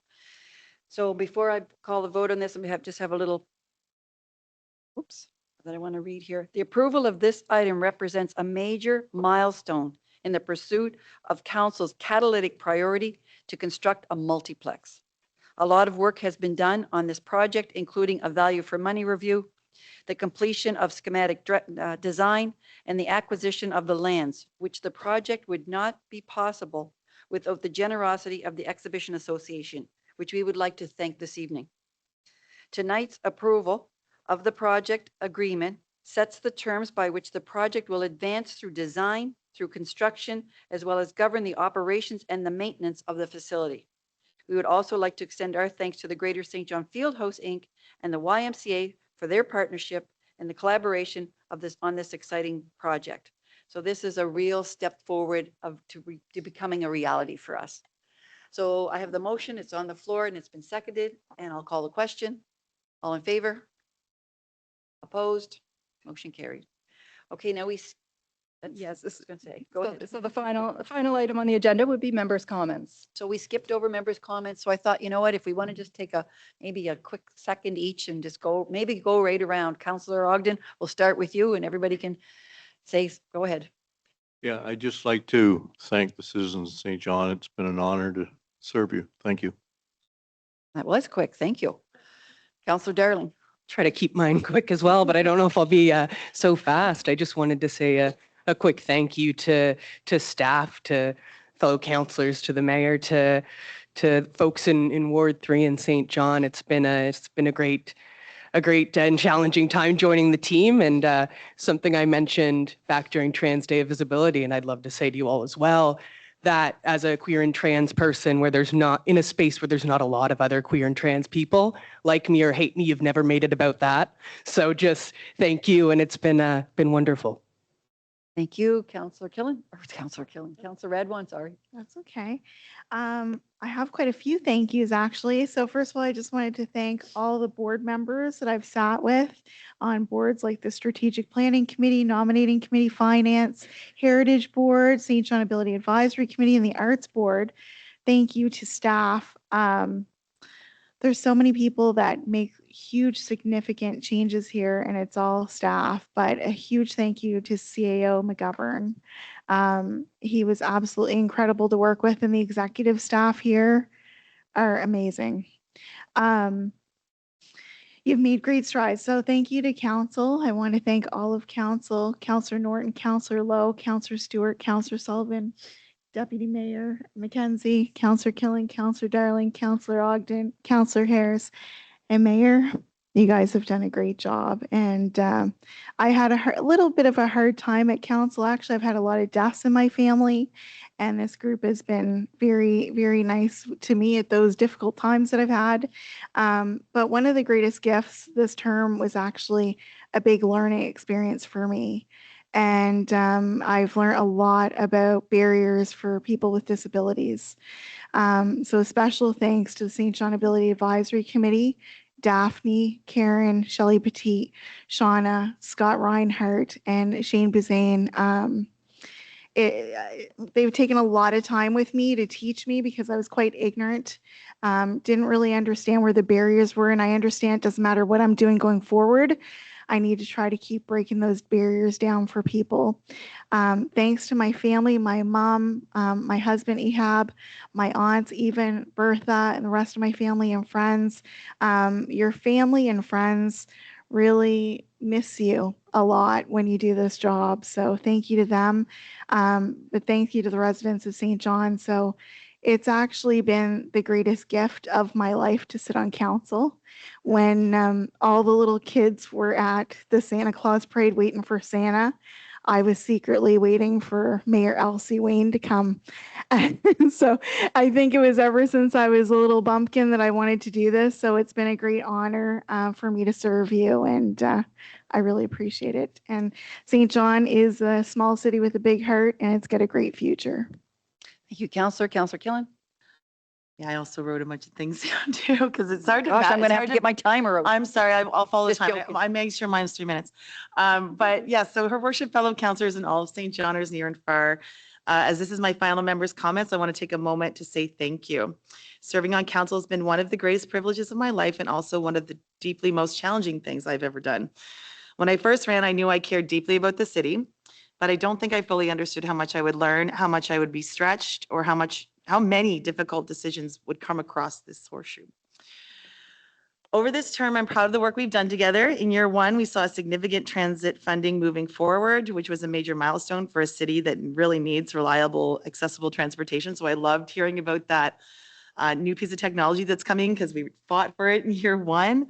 I push hard for housing and homelessness and really to remain at the center of our conversations, which, to this day it still is, because the well-being of our city is directly tied with whether people have a safe place to live. I've tried to use my voice to stand up for marginalized groups, for people who are often left out of decision-making, and for residents who don't always feel heard in spaces like this. Sometimes that meant asking uncomfortable questions, and sometimes it meant being persistent. And yes, sometimes it meant that I got into lots of trouble. But I can live with that. I'm also very proud of the practical work that happens outside of these chambers. The phone calls, the emails, the meetings, the problem solving when something's gone wrong on someone's street or in someone's neighborhood. Those moments don't always make headlines, but they matter. And working with citizens to solve real concerns has been one of the most meaningful parts of my role. I think about projects like the upgrades at Bay Shore and how important that is to people see their neighborhoods reflected in city investment, that small things are not small when they affect people's quality of life and their sense of pride and their ability to enjoy the place that they call home. There have been plenty of hard times, difficult decisions galore, moments where there was no perfect answer, moments where people were angry, disappointed, or hurt. I've not always gotten it right, but I have always tried to show up honestly and to listen and to learn and to make the best decision I could in front of me. Thankfully, though, there's been a lot of laughs with you people. I find you all hilarious, to be honest. And also in the community and in the strange and wonderful situations that only municipal politics can create. I leave this role with deep respect for the people who do the work of this city every day, staff, community organizers, volunteers, residents, and my colleagues. The work is hard because St. John matters. It's emotional because people care, and it's worth doing because local government is where so much real life actually happens. So thank you to the residents who trusted me, challenged me, encouraged me, and allowed me to serve. Thank you to my family, specifically my dad, who's here tonight, for carrying the weight of this role alongside me and who impressed on me from the beginning of all this that everything is more complicated than it seems. I will always be grateful for this chapter, and I will always be a Johnner for life. So thank you.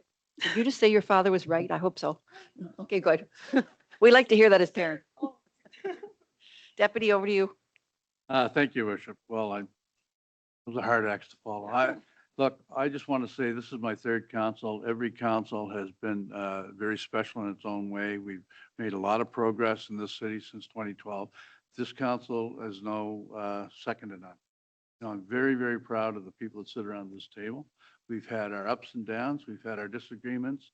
But you know what? We've been productive. We've come through an awful lot, including COVID and technological changes. So I'm really, really proud of the staff that we have, second to none. I mean, you can't go anywhere and find a staff like this. So, you know, between this team, this council, I hope that the citizens of St. John see the changes that we made, see the cranes in the air, the buildings that have gone up over the last 5 years, you know, and the financial gains that we've made with our policies. I just can't say enough about it. So, you know, I'm hoping that I get a chance to do it all over again in the next 4. So thank you all very, very much. I appreciate everything you've done. Deputy Councillor Sullivan, I'll pass it over to you. Thanks, Your Worship. First, just thank you to the staff of the city of St. John. And that's everybody. I know I gush about the finance folks, but the folks who come and plow my street, folks who plant the flowers, the folks who clean the ice at the rinks, we really do have people who care about the city of St. John working for us. And really, that's the theme of my little chat. Like, we don't always agree. We haven't always agreed around this table in 5 years, but that's good. 11 people sitting around this table all love the city of St. John. Might think a little differently about how we love it, how we show it, what we want to do for it. But if you can accept the fact that we all love the city of St. John, then you can disagree, then have a coffee, then agree, and then disagree again. And really, this group all loves St. John. I do want to give a shout out to former councillor Killen, slash former MLA Killen. I had an opportunity to work with him in a few different forms. That guy loves St. John. We have 2 candidates with us tonight who deserve shout out. Sherry Cole McCaver and Troy Carpenter have sat with us all night long when they could have been out doing doors. You know, and that does show a dedication to the job they want to have and a love for the city of St. John. And the last thank you, you know, it has to go because I'm here. I think my wife and mother-in-law are out doing doors. Thank you. My son's working and my coach and daughter is here taking notes for me to coach me up. And Councillor Radwin said it earlier, you can't do this job without a supportive family because it's time away from them. Some of the online vitriol that you take, they feel and wear. So my last word, if this is my last council, is thank you to my family. Councillor Stewart. Wait a minute, there you go. Thank you. Yeah, I would like to thank the staff, senior leadership team. It's been a real eye-opener, but mainly it's been an honor. So many times when I sit in the room and my mind works this way, but you think, who's the smartest person in this room? And it was hard to come up with that answer because That's a good answer. because there really are so many smart people that work for this city. I kid you not, anybody who's listening out there and you guys with council, they care, obviously they care, but they know how to get stuff done. They know how to make the wheels turn, bringing us such informative all reports over all the years that I've been here. It's painstaking to read them. So the amount of work that goes into them, you guys deserve so much credit. And to my fellow councilors, you guys have been a hoot, absolutely. Ups and downs and all around. And I would echo what Joanna said, that this is a much more complicated job than it seems. And I'm going to take a little shot at some of the Facebook people that live and breathe in the comment sections You need to get into council chambers. You need to pay attention to what's going on and why decisions are made the way they are. And not just read along in the comments and read the headlines and comment. Because your city deserves good people to step forward, and you make it very difficult for those good people to step forward and stay forward because of the negativity and vitriol that circulates out there. Take the time to educate yourself. There's so much going on in this city, and we have accomplished so much as a council. I'm so proud to be part of it. Thank you all. Councillor Lowe? It'll be short. May the 12th is a different day. That's true. Okay. Councillor Norton? That was for Councillor Ogden. Councillor Lowe said, May the 12th will be a different day for those of you that didn't catch it. And so true it is. Oldest incorporated city in Canada, 1785. There's only been 67 mayors that have sat in that seat, Your Worship. And since there is no, and I don't want to give work to the Common Clerk's office, since there is no archives that will be able to produce a polished list of this, the best guess is somewhere between 400 and 600 people have sat in your seats as councillors. When you consider the amount of people that have lived in this city since 1785, what you have is you have a very, very important seat that you hold, a cherished one, and one that is humbling at the best of times. And it's certainly an honor to be able to serve with all of you. To my outgoing councillors that are going to hang up the hat and choose something else, and I know they'll stay involved. Congratulations, well done, well served. And those that are continuing on, good luck on the trail. To the team, the senior leadership team, the professionals, the entire corporation. Inside workers, outside workers, professional staff, all those people. We can't do it without you. It's a city that I'm proud to call home and raise my family. And I always keep two things in mind. Leave it better than you found it. And I hope that we do that on a continual basis and be hard on the issues and not on the people that serve. And those two things are how I frame up the work that I do. And thank you the privilege to be able to sit here. Over to you, Your Worship, for the closing. Thank you, Councillor. Good words. I will say, echo what my whole team has said. The staff here is amazing. And it's like Councillor Stewart said, tonight's kit was 1,009 pages to put that thing together, and it's every 2 weeks, unrelenting, all this work that comes forward. And they're all experts in their field, and they all give us the greatest advice, and I'd say like 99% of the time we take it. We do veer off occasionally, but but the work in the kits is so complete that all your questions are usually answered, so you can run with that. I want to thank the public as well for giving us all the chance to sit here, and it's been an honor to be here, and it's been an interesting journey to be here. And we came to this seat with, the public, we are the public, but we've stepped out of our comfort zones to be here.